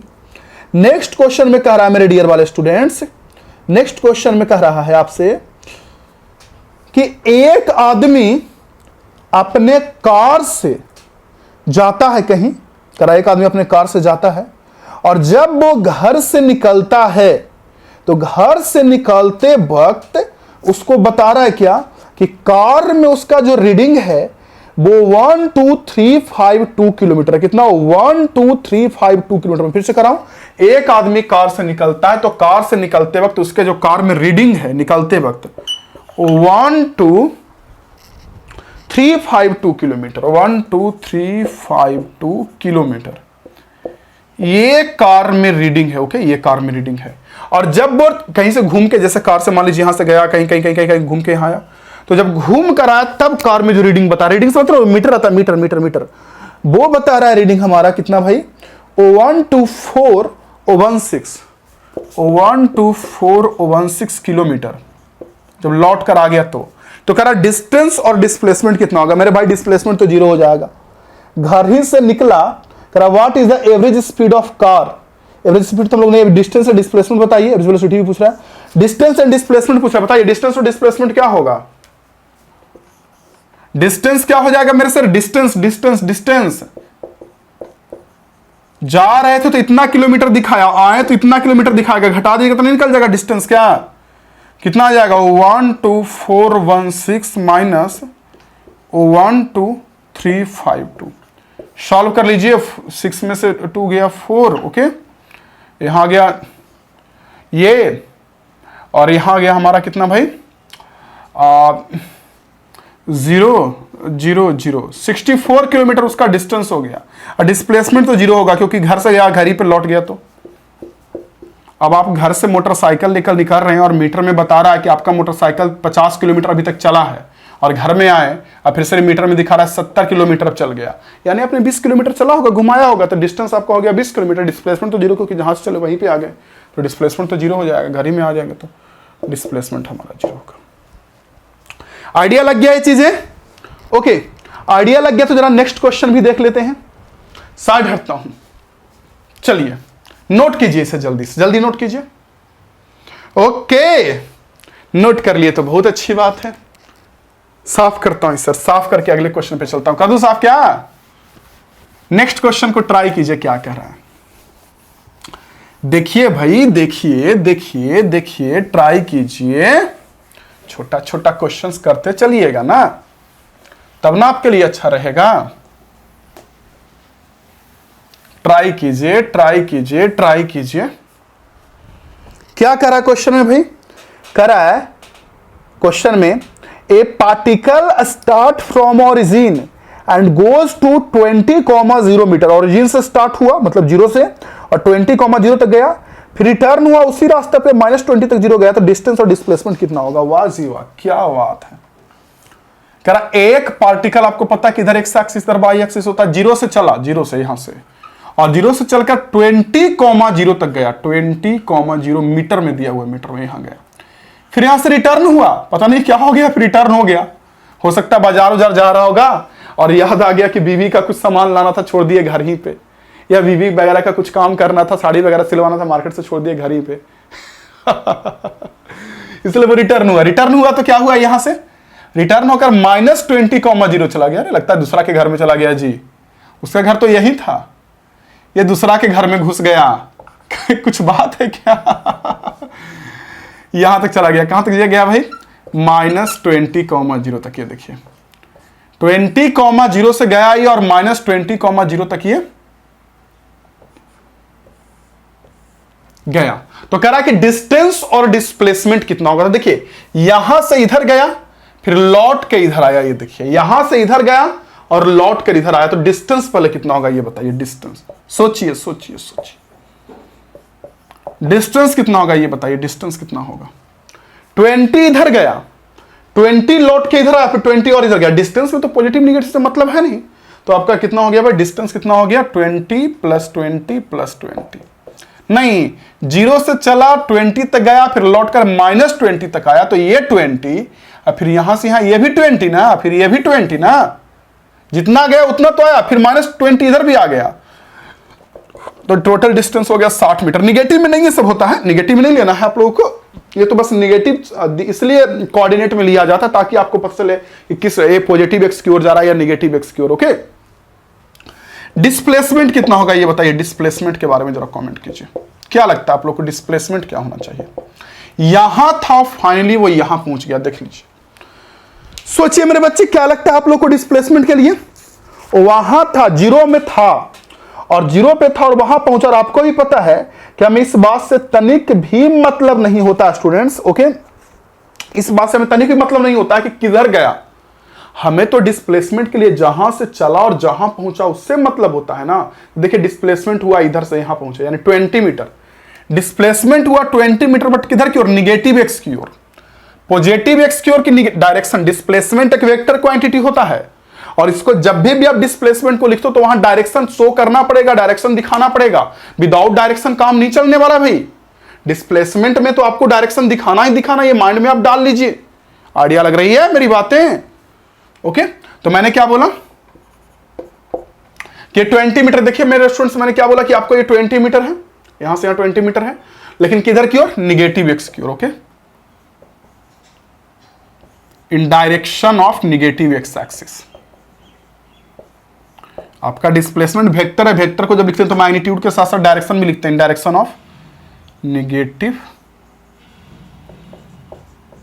X axis. मतलब वही हुआ, निगेटिव एक्स एक्सिस की ओर। अगर आप वेक्टर वगैरह बढ़िया से पढ़ें तो ऐसे भी लिख सकते हैं -20 i कैप, तो आपको समझ में आ जाएगा कि निगेटिव एक्स की ओर 20 हो गया। लेकिन कोई बात नहीं है, उससे कोई मतलब नहीं है। 20 मीटर निगेटिव एक्स की ओर। ओके, अब -20 मीटर नहीं बोलना है, 20 मीटर निगेटिव एक्स की ओर, ठीक है? ओके, ये हो गया।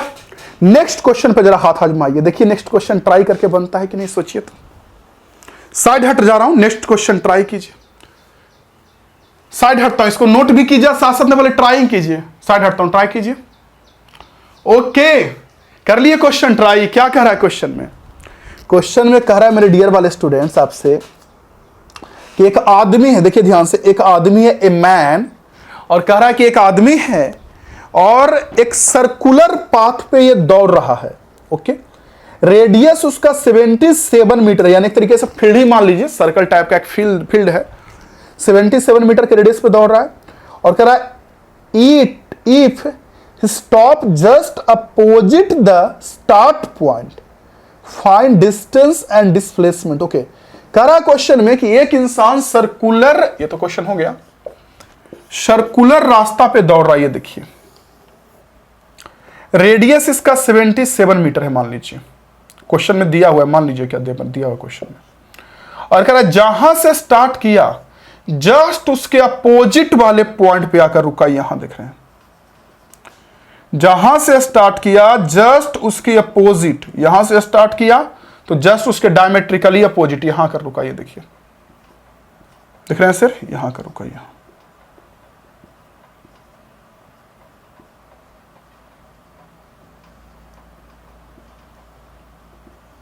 ओके, तो क्वेश्चन में कह रहा है कि यहां से जब यहां रुका तो बताइए हमें कि कितना होगा डिस्टेंस वगैरह या कितना होगा डिस्प्लेसमेंट वगैरह, यही पूछ रहा है ना क्वेश्चन में।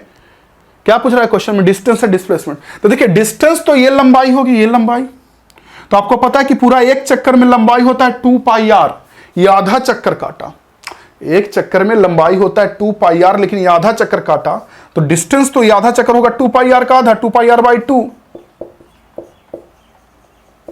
डिस्टेंस हमारा हो जाएगा 2πr/2, 2 से 2 मर जाएगा, यानी डिस्टेंस हमारा हो जाएगा πr। पाई हो गया आपको पता है 22/7 और r की वैल्यू 77 है, तो आपको पता है कि 11 टाइम में यहां से कैंसिल हो जाएगा। 22 × 11 देख लीजिएगा कितना आता है, वो आपका आंसर हो जाएगा, जितना भी आ जाएगा उतना हो जाएगा डिस्टेंस।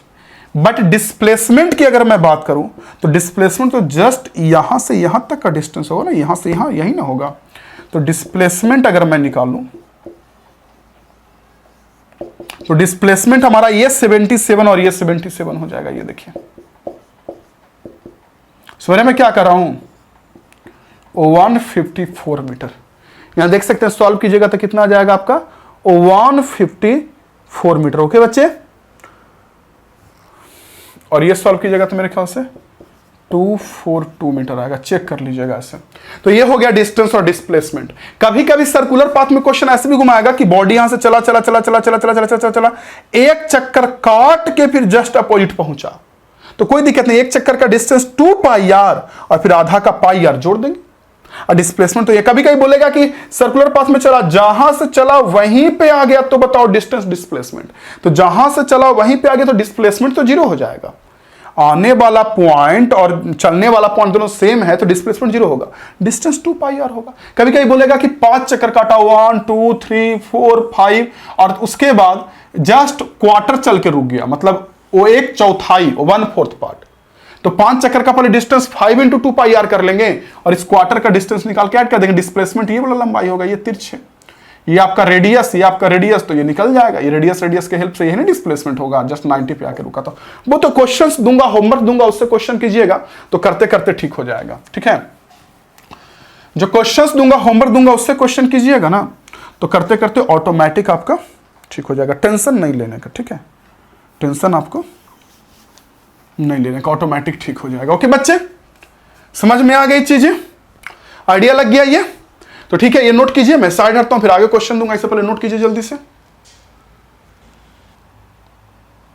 ओके, कर लिए नोट मेरे students?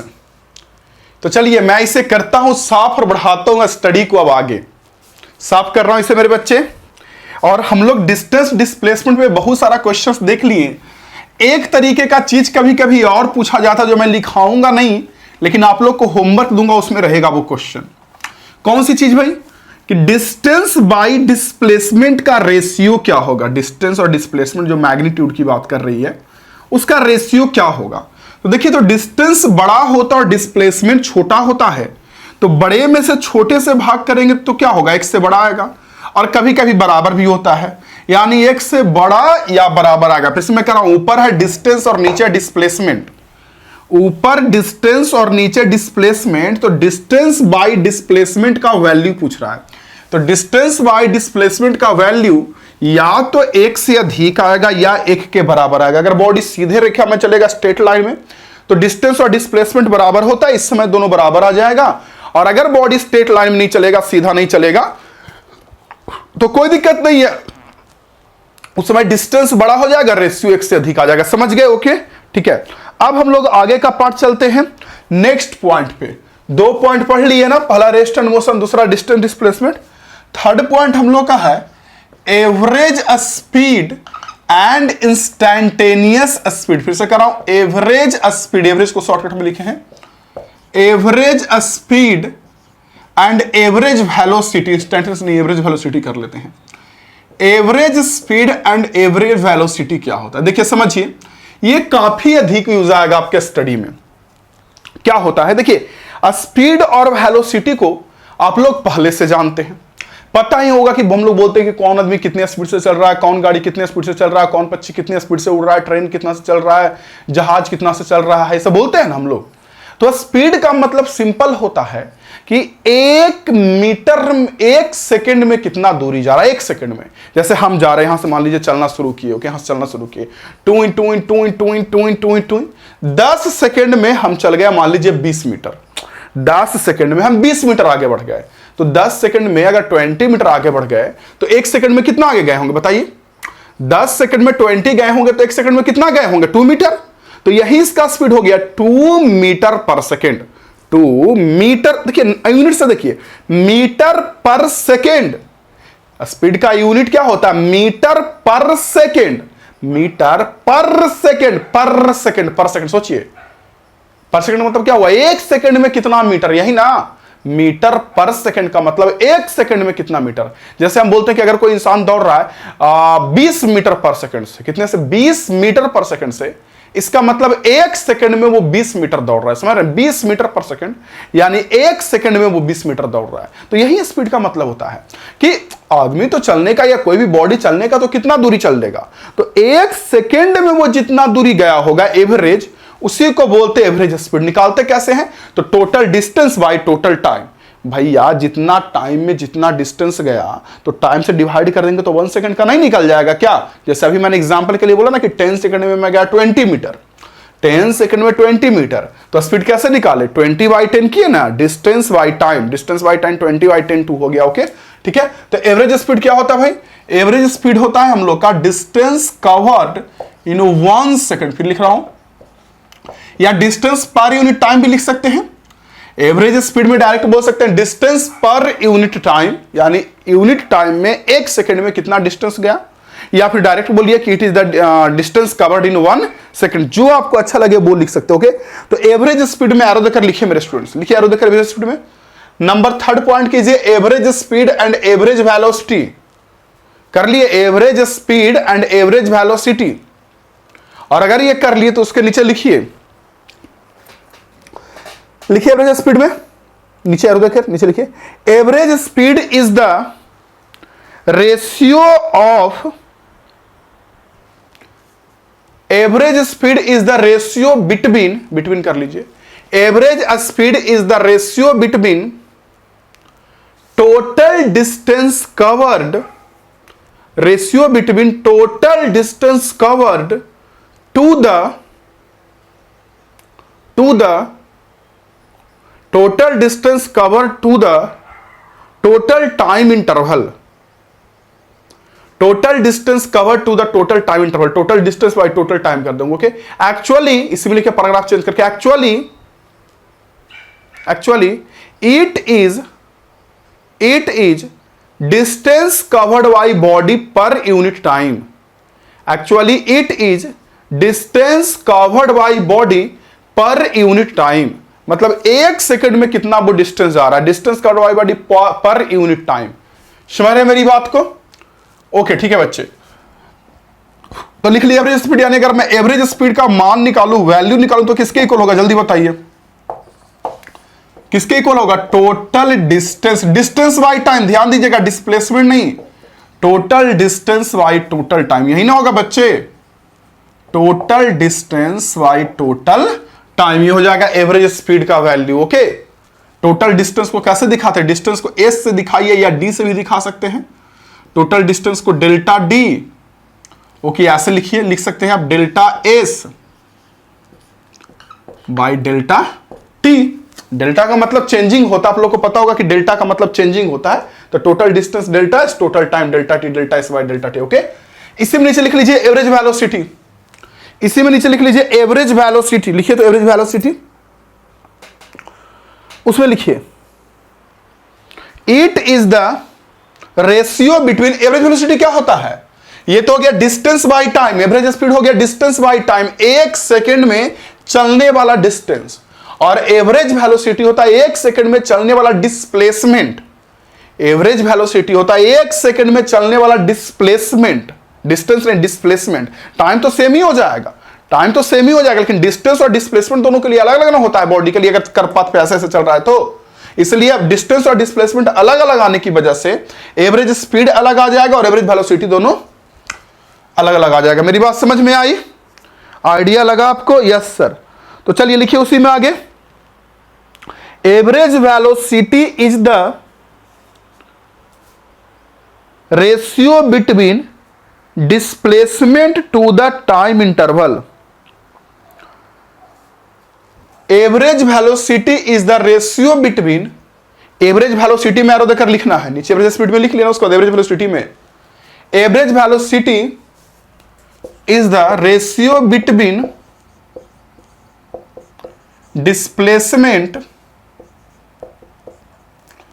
To the time interval,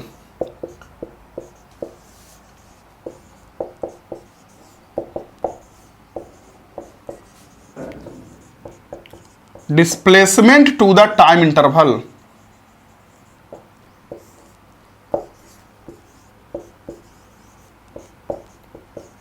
यानी सिंपल वे में लिखना चाहें तो delta R by delta T. और ध्यान दीजिएगा मेरे डियर वाले स्टूडेंट, सुन लीजिए एक बात, आपका जो एवरेज वेलोसिटी होता है ना, ये एक वेक्टर क्वांटिटी है, वेक्टर, क्योंकि आपका जो एवरेज स्पीड है ये तो स्केलर क्वांटिटी है, बिकॉज स्पीड जो होता है वो डिस्टेंस बाई टाइम होता है, तो डिस्टेंस हमारा स्केलर है ना, बट वेलोसिटी क्या होता है, डिस्प्लेसमेंट बाई टाइम, और डिस्प्लेसमेंट तो हमारा वेक्टर है ना, तो वेक्टर में अगर कोई नंबर से डिवाइड करेंगे, टाइम तो एक नंबर है, स्केलर है, तो आपको वेक्टर ही हो जाता है। आप लोग पढ़े भी होंगे कि कोई वेक्टर में किसी नंबर से डिवाइड करते हैं तो वेक्टर ही रह जाता है, यानी कि आपको ऐसे लिख सकते हो delta R by delta T. Okay, बात करते हैं सबके बारे में, क्वेश्चन करेंगे तो अच्छा से आइडिया लग जाएगा। तो उतना नहीं माइंड में रखना, बस इतना रखना है कि एक सेकंड में जितना डिस्टेंस गया उसे एवरेज स्पीड, एक सेकंड में जितना डिस्प्लेसमेंट गया उसे हम लोग बोलते हैं एवरेज वेलोसिटी। ओके, और इसे नोट कर लीजिए, इसे नोट कीजिए जल्दी से, और ये नोट कीजिए।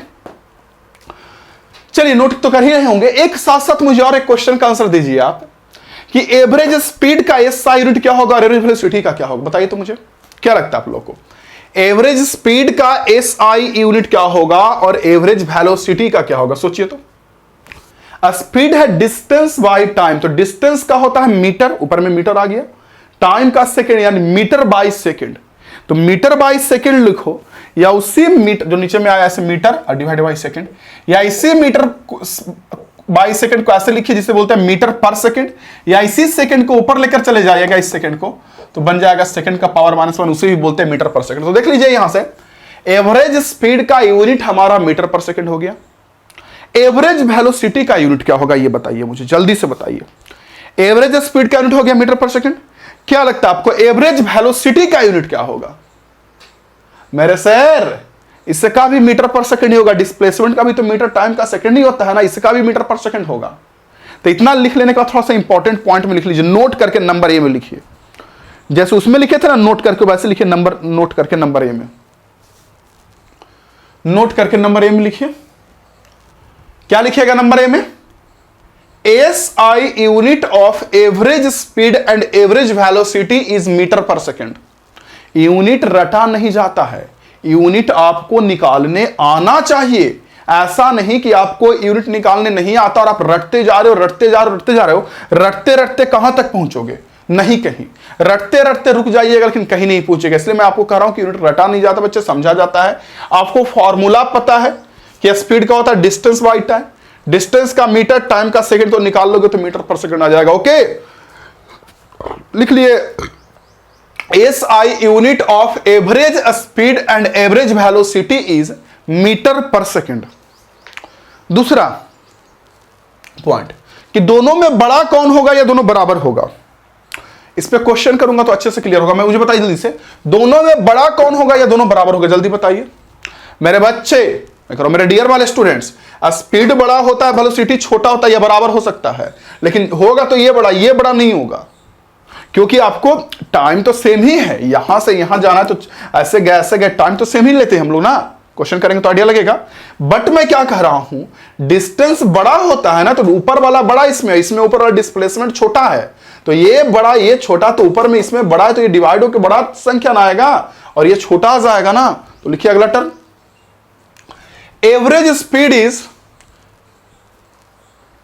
स्पीड इज ग्रेटर और equal to magnitude of average velocity. Average speed is greater और equal to, average speed is greater और इक्वल टू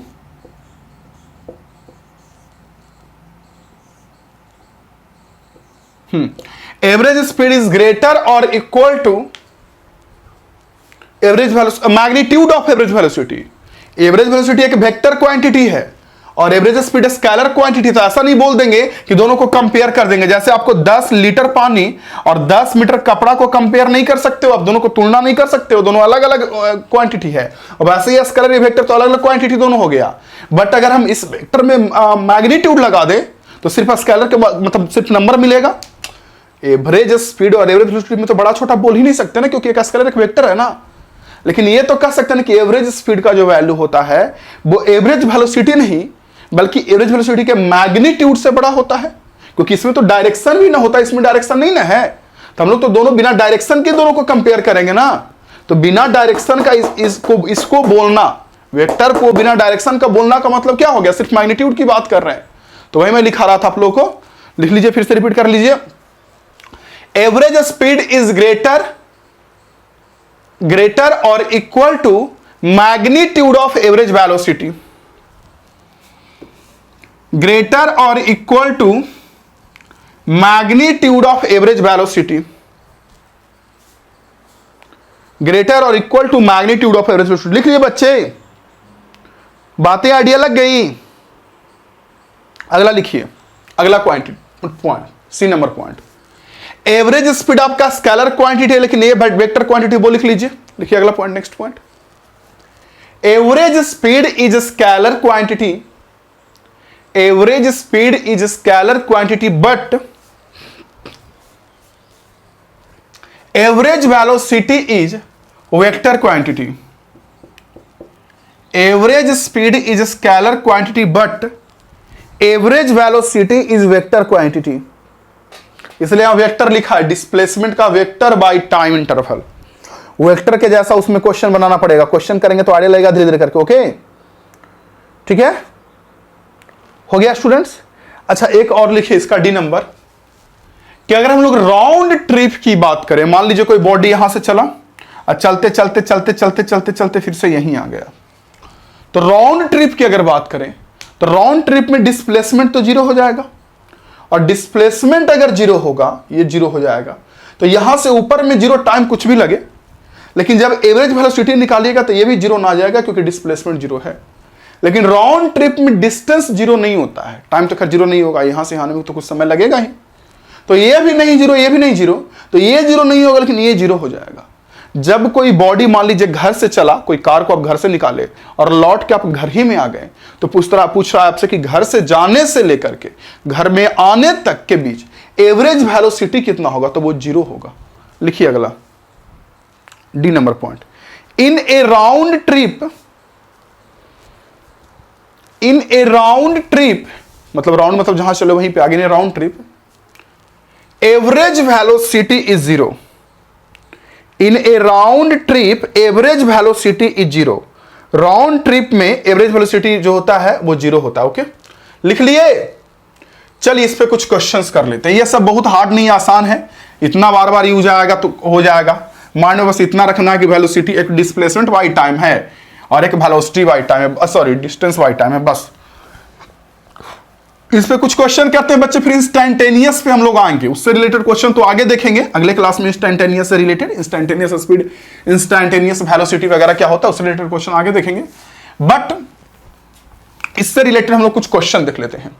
चलिए आप लोग अपना असाइनमेंट निकालिए, क्लास असाइनमेंट क्वेश्चन पढ़िए, क्या कह रहा है क्वेश्चन, देखिए तो, a man goes with 5 metre per second for 3 second, okay, and stop for 2 seconds, then goes with 6 meter per second, अच्छा जी, for 4 seconds, find average speed of man। Okay, अच्छा इस क्वेश्चन से पहले एक और क्वेश्चन देखते हैं स्टूडेंट्स, ये क्वेश्चन नहीं, इस क्वेश्चन से पहले एक और क्वेश्चन देखते हैं। ये क्वेश्चन देखिए, पटना से रांची वाला क्वेश्चन, क्या कह रहा है क्वेश्चन में, देखिए तो, क्वेश्चन में कह रहा है कि पटना से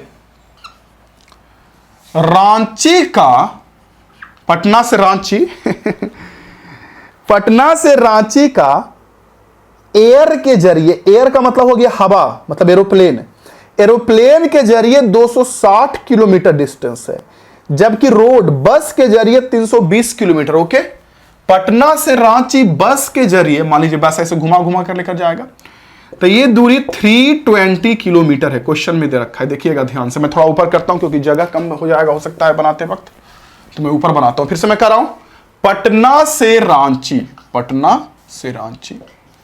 बाई बस, बस मान लीजिए ऐसे घूम कर जा रहा है, तो ये हमारा हो जा रहा है कितना मेरे बच्चे, 320 किलोमीटर, यहां देखिए 320 किलोमीटर, जबकि एयर मतलब लगभग सीधा, प्लेन तो भी थोड़ा मुड़ता है, लेकिन हम लोग लगभग सीधा ही ले लेंगे, यही कहने का मतलब हुआ।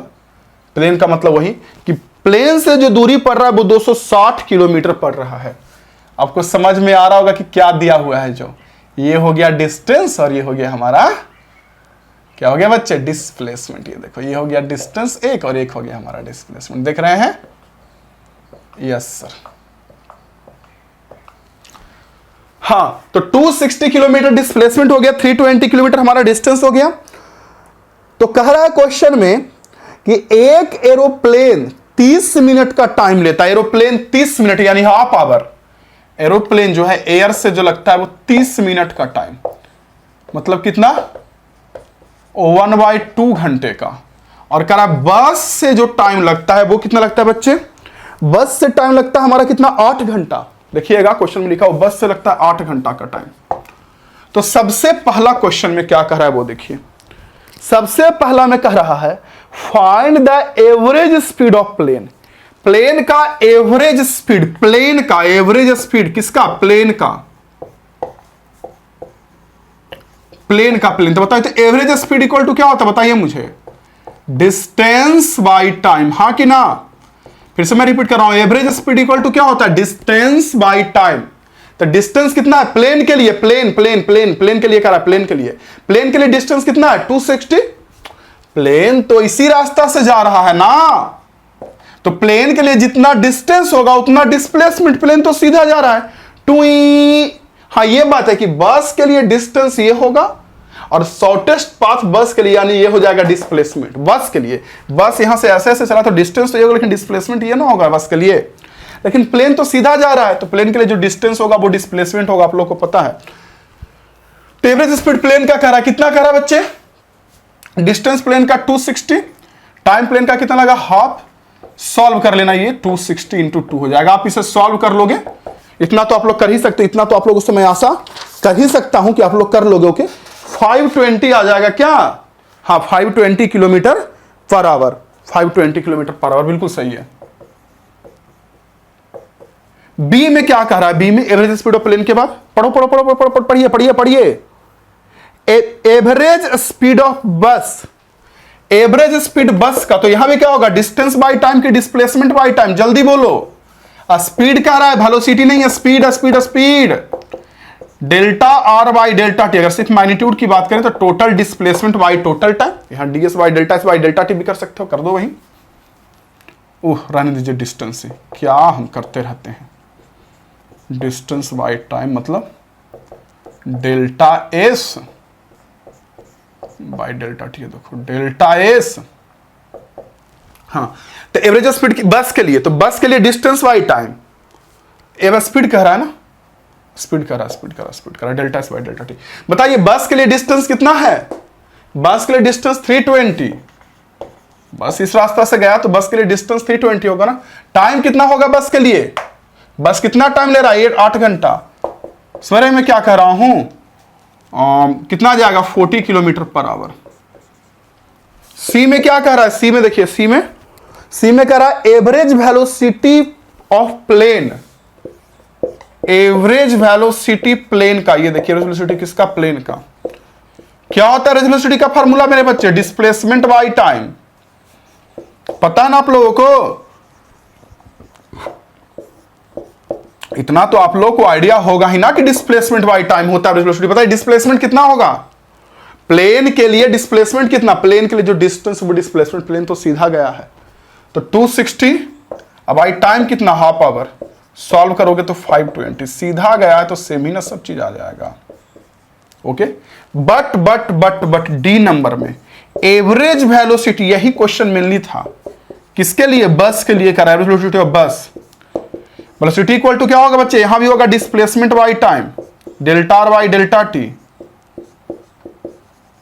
लेकिन बताइए तो मुझे बस के लिए डिस्प्लेसमेंट कितना है, बस के लिए डिस्टेंस 320, डिस्प्लेसमेंट 260, और टाइम कितना लेंगे ये बताइए। बस के लिए करा तो बस का टाइम लेंगे ना, देखिए ना यहां भी बस का टाइम 8 घंटा, यहां भी बस का टाइम लेंगे 8 घंटा। ये और बात है कि बस के लिए डिस्टेंस हमारा 320 है, डिस्प्लेसमेंट हमारा 260 है। समझ रहे मैं क्या कर रहा हूं, बस के लिए तो 260/8। इसे सॉल्व कर लीजिएगा। मुझे पता है कि कभी कभी कुछ बच्चे इस क्वेश्चन को बनाने में कंफ्यूज कर जाते हैं। मैं कह रहा हूं कि कुछ बच्चे इस क्वेश्चन को बनाने में कंफ्यूज कर जाते हैं। ओके 32.5 आ जाएगा, पता नहीं, देख लीजिएगा कितना आ रहा है।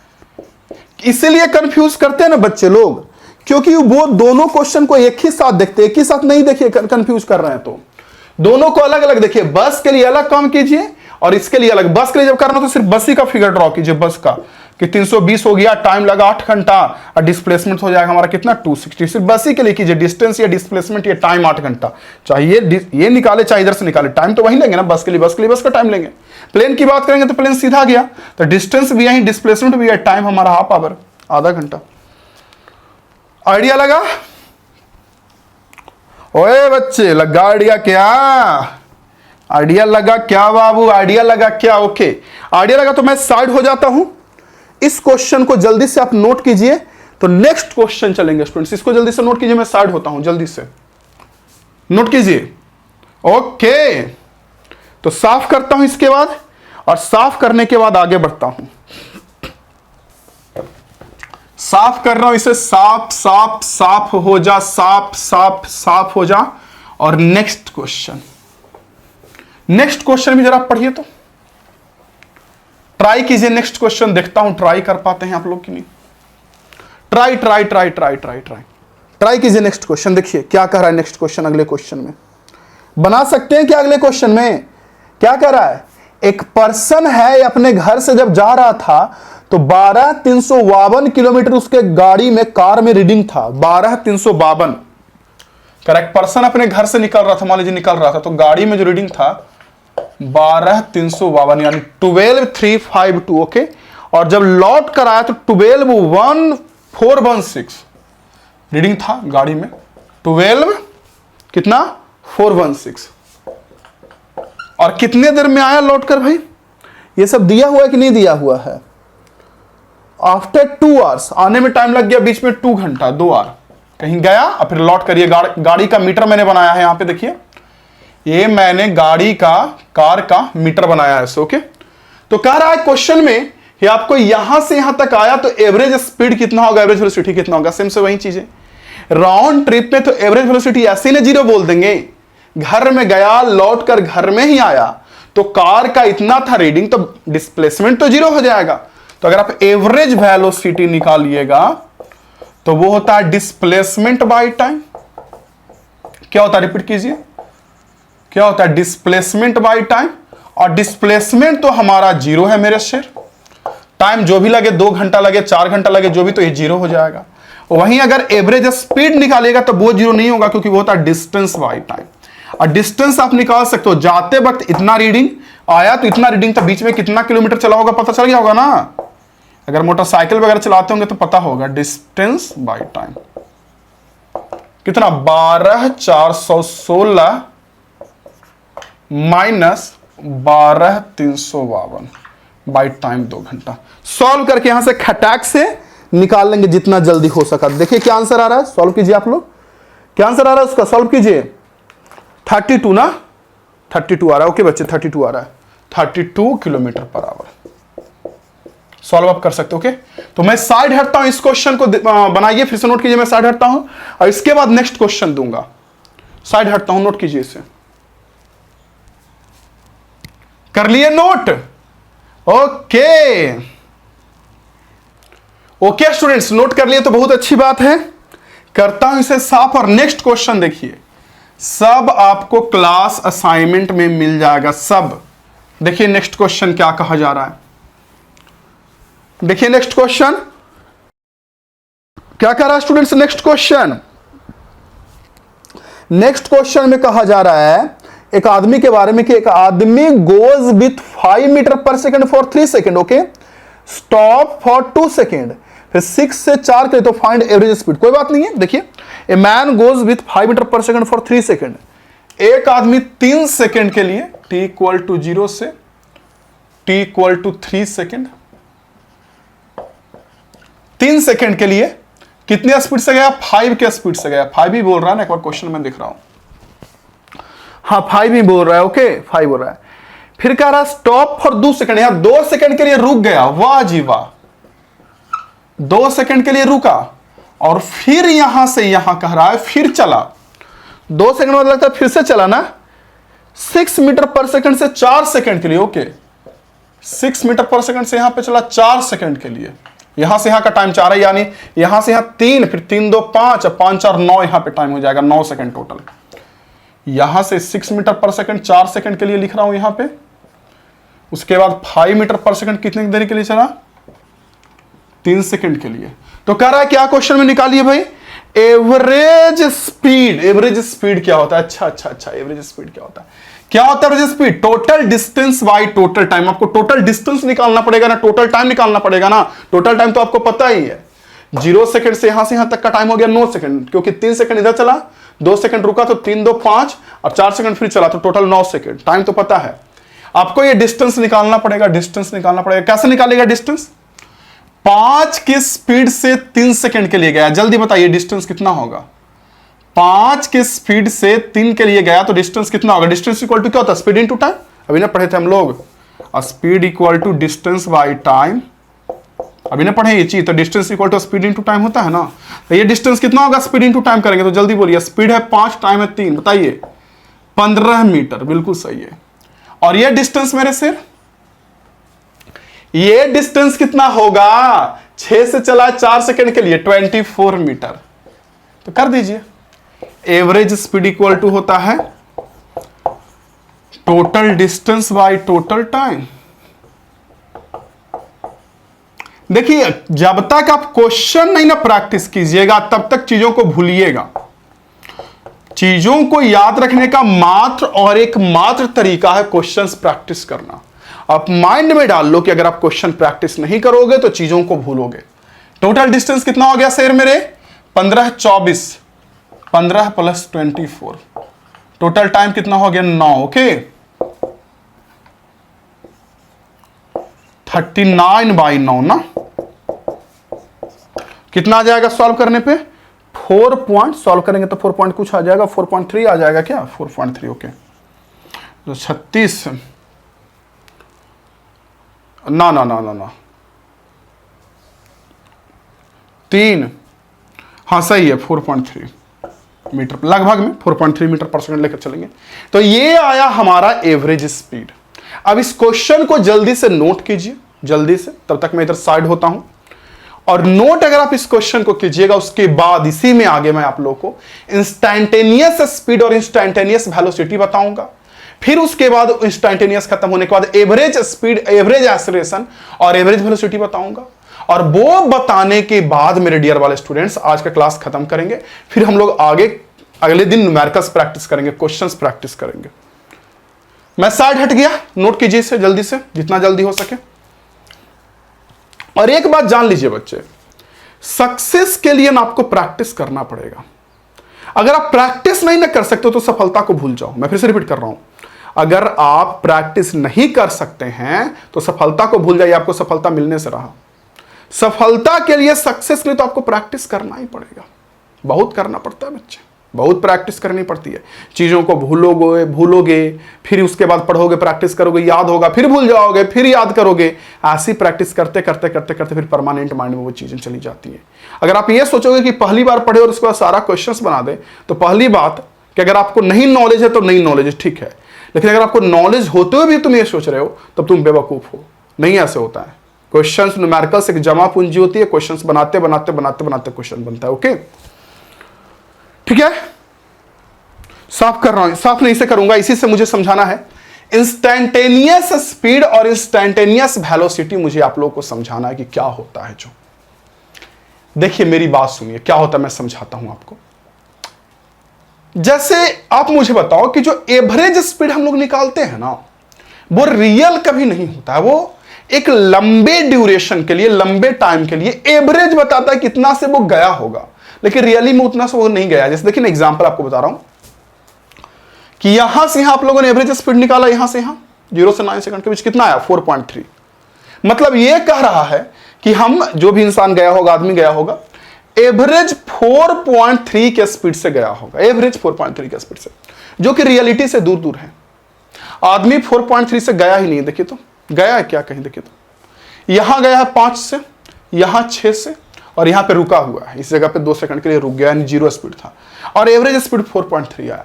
एवरेज ये बताता है कि एवरेज, औसत अगर जाता 4.3 से, अगर चलते रहता तो 9 सेकंड में वो यहां पहुंच जाता, ये बताता है। जबकि रियलिटी तो कुछ बैकग्राउंड में और हो रही होगी। जैसे मान लीजिए हमको यहां से, पटना से मुझे दौड़कर मान लीजिए रांची जाना, एग्जाम्पल के लिए, या पटना से दौड़कर मान लो पटना जंक्शन जो स्टेशन है वहां मुझे दौड़कर जाना है, दौड़कर जाना है। तो लोगों ने मेरा कैलकुलेशन करा और बोला कि यस मनी सर, एवरेज मान लीजिए 5 मीटर पर सेकंड से दौड़े, एवरेज बोल रहे हैं कि उन लोगों ने बोला कि yes money sir 5 metre per second से एवरेज दौड़े। लेकिन क्या ये जरूरी है कि हम 5 मीटर पर सेकंड से हर जगह दौड़े होंगे? कहीं 5 से स्पीड बढ़ाए भी होंगे, कहीं कम आए भी होंगे, कहीं सुस्ताए भी होंगे, रुके भी होंगे, पॉसिबिलिटी है ना। तो एवरेज का भी सही नहीं देता। कि एग्जांपल और आपको एवरेज का बताता हूं, देखिए कैसे। मान लीजिए घर में 3 आदमी, एक आदमी 0 रुपया कमाता है, दूसरा आदमी कमाता है मान लीजिए 600, ठीक है, दूसरा आदमी कमाता है 600, या मान लीजिए 500 कमाता है, 500 कमाता है, और दूसरा आदमी मान लीजिए कमाता है 700। तो एवरेज कमाई निकालेंगे तो कितना कमाई होगा? 0 + 500 + 700 डिवाइडेड बाई 3, टोटल कमाई बाई टोटल आदमी का संख्या 3, कितना आएगा? 1200 बाई 3 कितना आ जाएगा? 400 कमाई। एवरेज इंसान 400 रुपये कमा रहा है, यानी कि तीनों 400 कमा रहा है। लेकिन क्या वो रियल है? क्या तीनों 400 कमा रहा है? ये तो 0 कमा रहा है, ये 500, ये 700 कमा रहा नहीं। मैं वही बता रहा हूं कि एवरेज रियल नहीं होता है। एवरेज एक होता है कि अगर इतना 400 तीनों कमाता तो 1200 हो जाता है, सब ये दोनों मिलकर 1200 हो जा रहा है। रियल में तो कमा ही नहीं रहा, ये तो अलग कमा रहा है, ये अलग कमा रहा है। आइडिया लग रही है मेरी बातें? तो एवरेज कभी सही नहीं होता है। इसीलिए जहां भी हम लोग एवरेज स्पीड निकालते हैं तो वो सही नहीं होता। वो एक लंबे इंटरवल के लिए बताया जाता है कि एवरेज इतना से गया होगा तब ये चीजें हुई होंगी। ओके, और इसी प्रॉब्लम को सॉल्व करने के लिए आता है इंस्टैंटेनियस। कौन आता बच्चे, बताओ मुझे कौन आता है? इंस्टैंटेनियस। इंस्टैंटेनियस इंस्टैंटेनियस जो होता है ना, वो किसी फिक्स टाइम पर का स्पीड या वेलोसिटी होता है, किसी फिक्स टाइम पर का। जैसे मान लीजिए मैं यहां से दौड़ना शुरू किया, यहां से समझिए 2 दौड़ते हैं, तो इस पॉइंट पे, एग्जैक्ट इस पॉइंट पे मेरा स्पीड क्या था उसको बोलते हैं इंस्टैंटेनियस। एस मनीषर अपने घर से, जहां आप लोगों को पढ़ा रहे हैं, यहां से दौड़कर मान लीजिए पटना जंक्शन गए, स्टेशन गए, तो एग्जैक्ट किसी भी जगह पर मान लो कोई मार्केट मिला, तो उस मार्केट के पास एस मनीषर का स्पीड क्या है एग्जैक्ट उस जगह पे, उसको बोलते हैं इंस्टैंटेनियस। हर एक इंस्टेंट पर का स्पीड, हर एक, मैं फिर से रिपीट कर रहा हूं मेरे बच्चे, हर एक इंस्टेंट पर का स्पीड। इंस्टेंट का मतलब होता है, कहने का सेंस ये हुआ कि हर एक क्षण पर का, हर एक पल पर का स्पीड, एक एक पॉइंट पर का स्पीड को बोलते हैं इंस्टैंटेनियस स्पीड। और ये बात समझिए, मैं फिर से कर रहा हूं, एक एक पॉइंट पर के स्पीड को बोलते हैं हम लोग स्टूडेंट्स इंस्टैंटेनियस स्पीड। ओके, एक सेकंड स्टूडेंट्स, हां, तो एक एक पॉइंट पर के स्पीड को बोलते हैं इंस्टैंटेनियस स्पीड। ओके, समझ में आई चीजें? मैं इसीलिए एग्जांपल आपको साफ नहीं किया था कि एवरेज स्पीड सही नहीं देता, एवरेज स्पीड गलत देता है। एवरेज स्पीड आया 4.3, लेकिन आदमी देखिए यहां 5 चला, यहां पे 0, यहां 6 चला, जबकि रियली में 4.3 से कहीं चला ही नहीं है। एवरेज गलत देता। हाँ, यहां का इंस्टैंटेनियस पूछेगा तो 5, यहां था तो 6, यहां पूछेगा तो 2, सॉरी 0, रुका हुआ था तो 0। आइडिया लगा? तो अब कीजिए instantaneous speed and instantaneous velocity. तो इतना सारा बताने के बाद मेरे बच्चे, इंस्टैंटेनियस स्पीड क्या होता है या इंस्टैंटेनियस वेलोसिटी क्या होता है, ये आपको आइडिया लग गया होगा हल्के हल्के। मैं कह रहा हूं इंस्टैंटेनियस स्पीड क्या होता है, इंस्टैंटेनियस वेलोसिटी क्या होता है, ये आपको आइडिया लग गया होगा हल्के हल्के कि किसके बराबर होता है, क्या होता है। ओके स्टूडेंट्स, ठीक है, कोई प्रॉब्लम नहीं है? नो सर, कोई प्रॉब्लम नहीं है। ओके, ठीक है, तो जब कोई प्रॉब्लम नहीं तो अगला लिखिए instantaneous speed and instantaneous velocity. लिखिए INSTANTANEUS,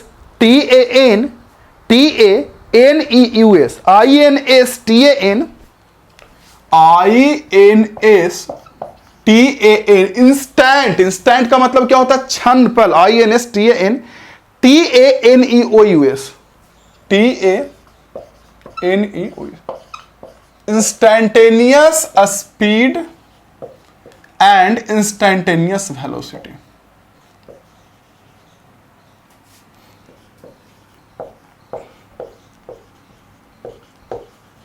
चलिए, तो सबसे पहले बात करते हैं इंस्टैंटेनियस स्पीड का। या इसे स्पीड ही बोलते हैं, सिंपल। या तो इंस्टैंटेनियस स्पीड बोलिए या इंस्टैंटेनियस सिंपली स्पीड बोलिए, सेम चीज। इंस्टैंटेनियस स्पीड क्या होता है मेरे बच्चे? तो बोलेंगे कि यस मनी सर, एक बात तो हम समझ गए, इंस्टैंटेनियस स्पीड का मतलब कि हर एक किसी पॉइंट पर का स्पीड निकालते हैं उसे बोलते हैं इंस्टैंटेनियस स्पीड। लेकिन इसे निकाले कैसे? इसे निकाले कैसे? देखो मैं बताता हूं, सुनिए। जब भी कोई भी चीज इंस्टैंटेनियस निकाली जाती है, इंस्टैंटेनियस वैल्यू, तो उसके लिए डिफरेंशिएशन यूज किया जाता है। अगर आपको डिफरेंशिएशन का मतलब उतना समझ में नहीं आता तो चलिए मैं समझाता हूं आपको बेसिक से। जैसे आप मोटरसाइकिल चला रहे हैं, मोटरसाइकिल पे बैठे होके, तो देखते तुरंत गाड़ी का जो मीटर होता है अभी 50 दिखाता है, तुरंत 55 हो जाता है, तुरंत 60 हो जाता है, तुरंत कुछ कुछ कुछ कुछ कुछ कुछ, तो वो एवरेज स्पीड दिखाता है कि इंस्टैंटेनियस। इंस्टैंटेनियस ना कि यहां पे 50 है, तुरंत एक्सीलरेटर दिया तो 60 70। तो सच बात यह है ना बच्चे कि दुनिया में कोई डिवाइस ऐसा है ही नहीं जो इंस्टैंटेनियस वैल्यू को मेजर कर सके, नहीं मेजर कर सकता इंस्टैंटेनियस को। जैसे मान लीजिए एक मोटरसाइकिल है, अब ये इंस्टैंटेनियस को मेजर करेगा, चक्का है मोटरसाइकिल का, तो ये कैसे मेजर करेगा? नहीं मेजर कर सकता है। तो मेजर कैसे करता है भाई? तो हम लोग एवरेज स्पीड एक लंबे डिस्टेंस के लिए लेते हैं। तो ये गाड़ी ऐसे मेजर करता है कि मान लो आपका गाड़ी का चक्का है, आपका जो मोटरसाइकिल है उसका चक्का है, टायर है, तो मोटरसाइकिल का जो टायर है ये आधा, मान लीजिए आधा चक्कर के बाद यहां पे कहीं पहुंच जाएगा, आधा चक्कर के बाद ऐसे चल के आधा चक्कर के बाद यहां पहुंच जाएगा। तो आधा चक्कर में कितना दूरी चला और आधा चक्कर चलने में टाइम कितना लगेगा, तो ये डिस्टेंस में टाइम से डिवाइड कर देता है और उसको बताता है। रियली में इस जगह पर का स्पीड कैसे बताया जा सकता है? जैसे मान लो कि एस मनी सर यहां से दौड़ना शुरू किया और यहां तक गए, यहां तक, और इस जगह पर एस मनी सर का पूछा जा रहा है कि इंस्टैंटेनियस स्पीड क्या होगा, तो कैसे बता सकता है? नहीं, इस जगह पर कैसे? तो ये ऐसे, जितना ही मशीन है वो ऐसे बताता है कि यहां से थोड़ा सा डिस्टेंस, जो लोग डिस्टेंस को एस से दिखाते थे, डिस्टेंस को एस से, तो एस से नहीं, काफी छोटा डिस्टेंस डीएस, डेल्टा एस से दिखाते थे ना बड़े डिस्टेंस को, अभी पता है ना, बड़े डिस्टेंस को अभी हम लोग डेल्टा एस से दिखाते हैं। आप लोग नहीं जानते तो जान लीजिए कि काफी बड़ा जब चेंजिंग होता है तो उसके लिए डेल्टा सिंबल यूज किया जाता है, और काफी छोटे चेंजिंग, ना के बराबर चेंजिंग के लिए डी सिंबल यूज किया जाता है, डी सिंबल। तो वो हो गया डेल्टा एस बड़ा सा, और ये छोटा सा चेंजिंग को डीएस से दिखाया जाता है। ओके, और इसके लिए जो टाइम लगा यहां से यहां चलने में, वो टाइम हुआ dt। अब इस डिस्टेंस में जो ds है, इसमें इसके टाइम dt से डिवाइड कर देंगे और जो आएगा उसे हम लोग बोलेंगे इंस्टैंटेनियस स्पीड। नहीं समझ में आया? फिर से मैं रिपीट कर रहा हूं। मैं बोल रहा हूं कि कोई इंसान दौड़ रहा है, दौड़ रहा है, दौड़ रहा है, तो किसी भी पॉइंट पर का जो स्पीड होता है या किसी भी टाइम पर का एग्जैक्ट 1 सेकंड पे या 2 सेकंड पे या 5 सेकंड पे जो स्पीड होता है, इंटरवल के लिए नहीं, ऐसे नहीं कि 0 सेकंड से 10 सेकंड के बीच क्या स्पीड हुआ, या 5 सेकंड से 8 सेकंड के बीच क्या स्पीड हुआ, 5 से 8 के बीच स्पीड निकालेंगे तो वो एवरेज निकल जाएगा। एग्जैक्ट 5 सेकंड पे, एग्जैक्ट 8 सेकंड पे, एग्जैक्ट 3 सेकंड पे जो स्पीड होता है उसको बोलते हैं इंस्टैंटेनियस। निकालेंगे कैसे इंस्टैंटेनियस? तो निकालेंगे कैसे वो तो हम लोग न्यूमेरिकल में देख लेंगे, वो तो ईजी होता है, हार्ड नहीं है। बट कैसे फॉर्मूला आता है वो मैं बता रहा हूं कि जब भी किसी का इंस्टैंटेनियस निकालना होता है तो एवरेज में काफी लंबा दूरी डेल्टा एस चलवा के काफी लंबा टाइम डेल्टा टी से डिवाइड कर देते हैं। इंस्टैंटेनियस में काफी कम दूरी चलाते हैं। जैसे मान लो यहां पे एस मनीसर है ना, एस मनीसर यहां पे ये रोड है, यहां पे एस मनीसर है, तो एस मनीसर एक डेग चलने में कितना दूरी लिए? 1 डेग का दूरी, मात्र 1 डेग का दूरी, और उसमें समय कितना लगा? उसी दूरी को उसी समय से भाग कर देंगे तो 1 डेग में कितना आगे जाएंगे? थोड़ा सा तो आगे जाएंगे, वहीं का ना स्पीड निकल जाएगा। 1 डेग में वहीं को वहीं रहेंगे। देखिए तो आपको पता नहीं चला होगा। देखिए मैं चलता हूं 1 डेग, पता चला आपको? नहीं पता चल रहा है कि मैं चल रहा हूं? देखिए तो नहीं पता चल रहा है कि मैं चल रहा हूं। तो वैसे ही मैं कह रहा हूं, आप लोगों को मजाक किया, आप लोगों के साथ यही कह रहा हूं मैं कि इंस्टैंटेनियस के लिए काफी छोटा डिस्टेंस और काफी छोटा टाइम और काफी छोटे सिंबल को चेंजिंग को डेल्टा से नहीं बल्कि डी से दिखाते, तो ds बाई डी टी हो गया। तब इसे आप या तो डिफरेंशिएशन देख लो ds बाई डी टी, और नहीं तो आप ऐसे भी समझ लो कि डिफरेंशिएशन होता है, या डायरेक्ट रेट चेंज कह सकते हो। डिफरेंशिएशन का मतलब ही होता है रेट चेंज, और वैसे ही मेरे बच्चे डिस्टेंस का रेट चेंज स्पीड ही होता है, इंस्टैंटेनियस स्पीड। रेट चेंज का मतलब यही होता है डिफरेंशिएशन। ओके, आगे क्वेश्चन करोगे तो समझ में आ जाएगा, टेंशन मत लीजिएगा, 1-2 बार सोचिएगा। तो इसको लिखिए, कितना नंबर ये पॉइंट जाएगा? पहला में रेस्ट मोशन हो गया, दूसरा में डिस्टेंस डिस्प्लेसमेंट, तीसरा में एवरेज हो गया, और ये चौथा में हो गया इंस्टैंटेनियस। 4 नंबर पॉइंट लिखिए ये, और इसमें लिखिए आगे, आगे लिखिए student.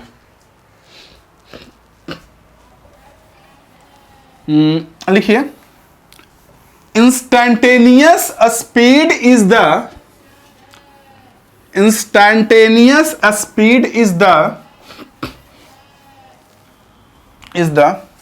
rate of instantaneous speed is the rate of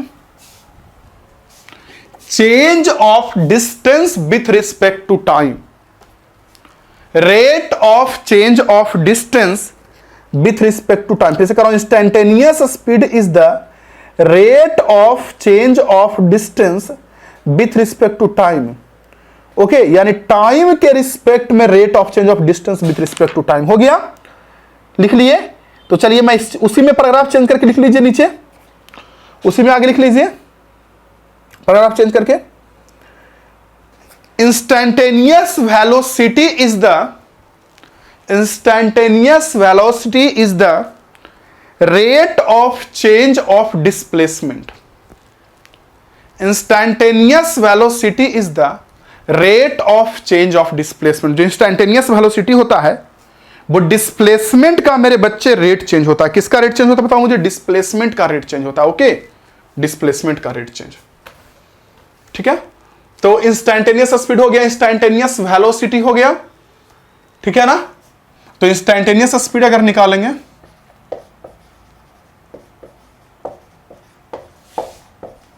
simply speed भी बोलते हैं इसे, तो रेट हो गया यानी ds बाई dt होगा। डिस्टेंस को s से दिखाते हैं तो s का रेट चेंज। और इंस्टैंटेनियस वेलोसिटी अगर निकालेंगे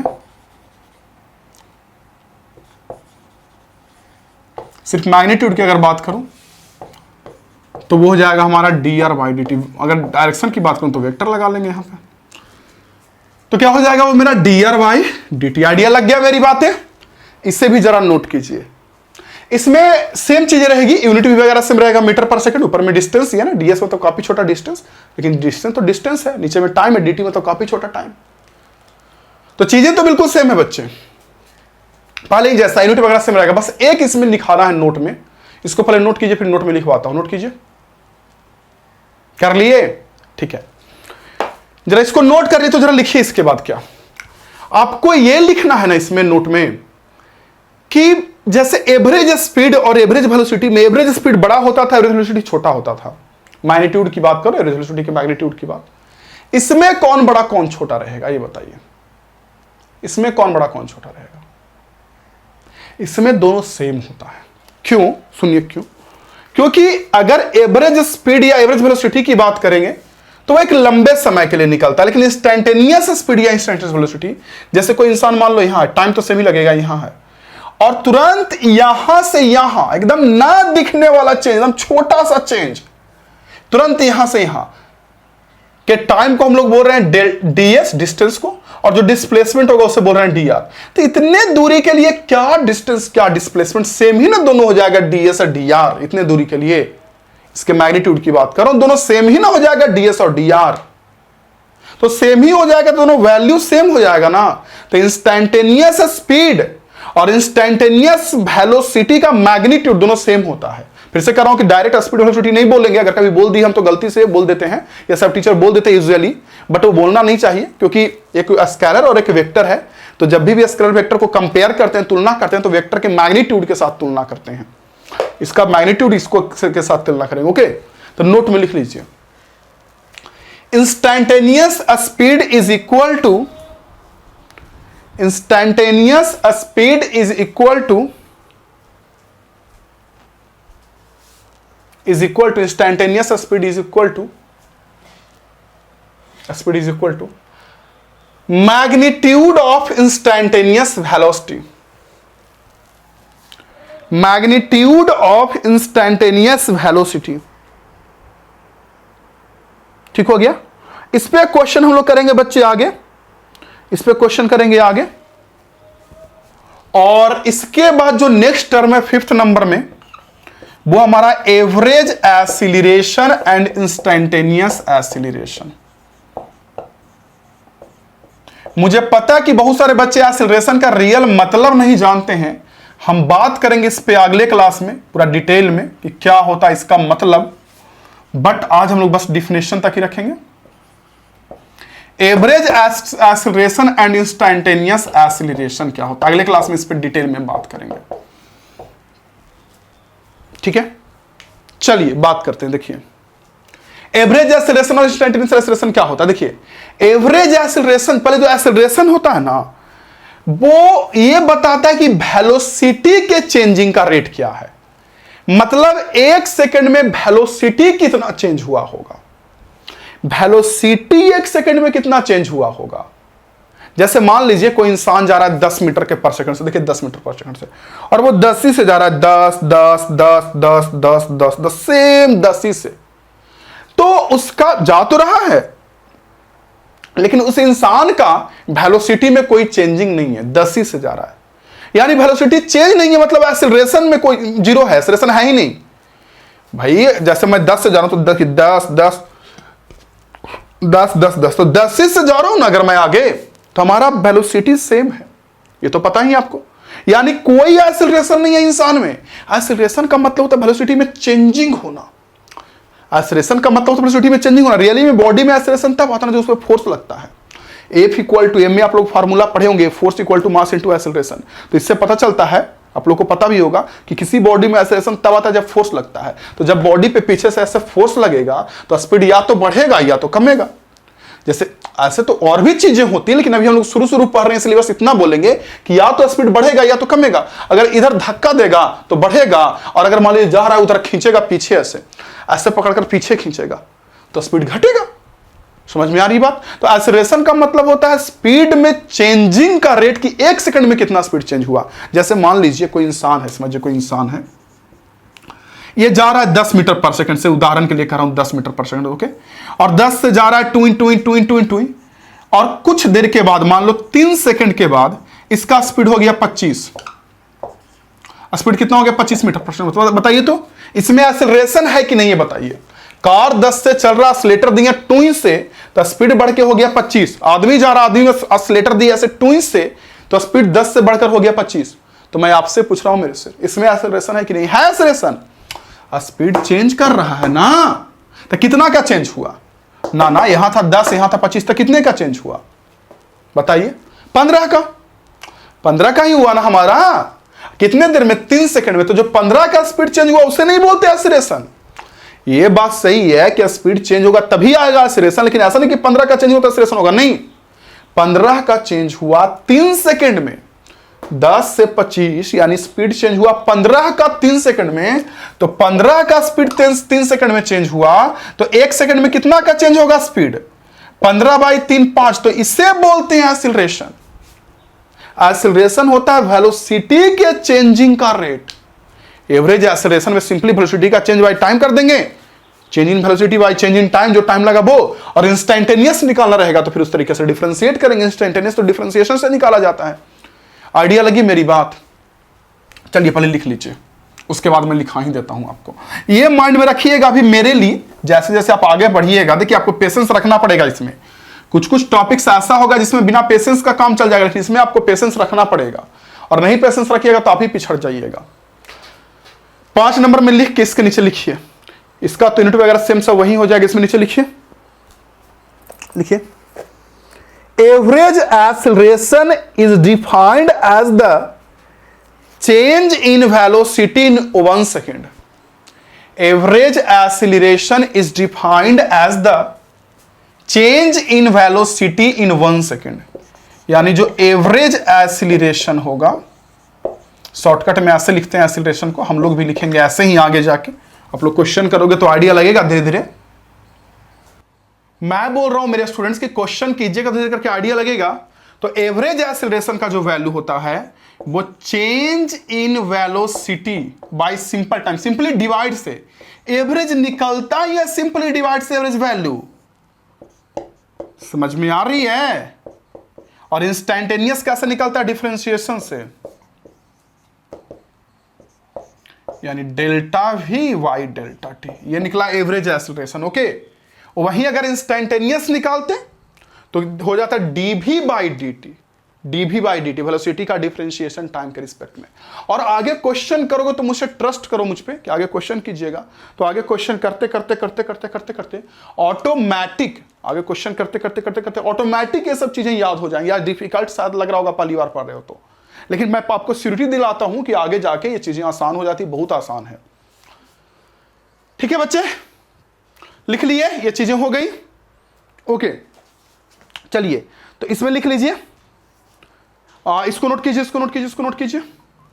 डिफरेंशियल लिखने के बाद इसको नोट कर लीजिए, change in velocity by change in time. Simply divide कर देंगे तो एवरेज निकल जाएगा। आगे उसी में लिखिए, इसके नीचे लिखिए।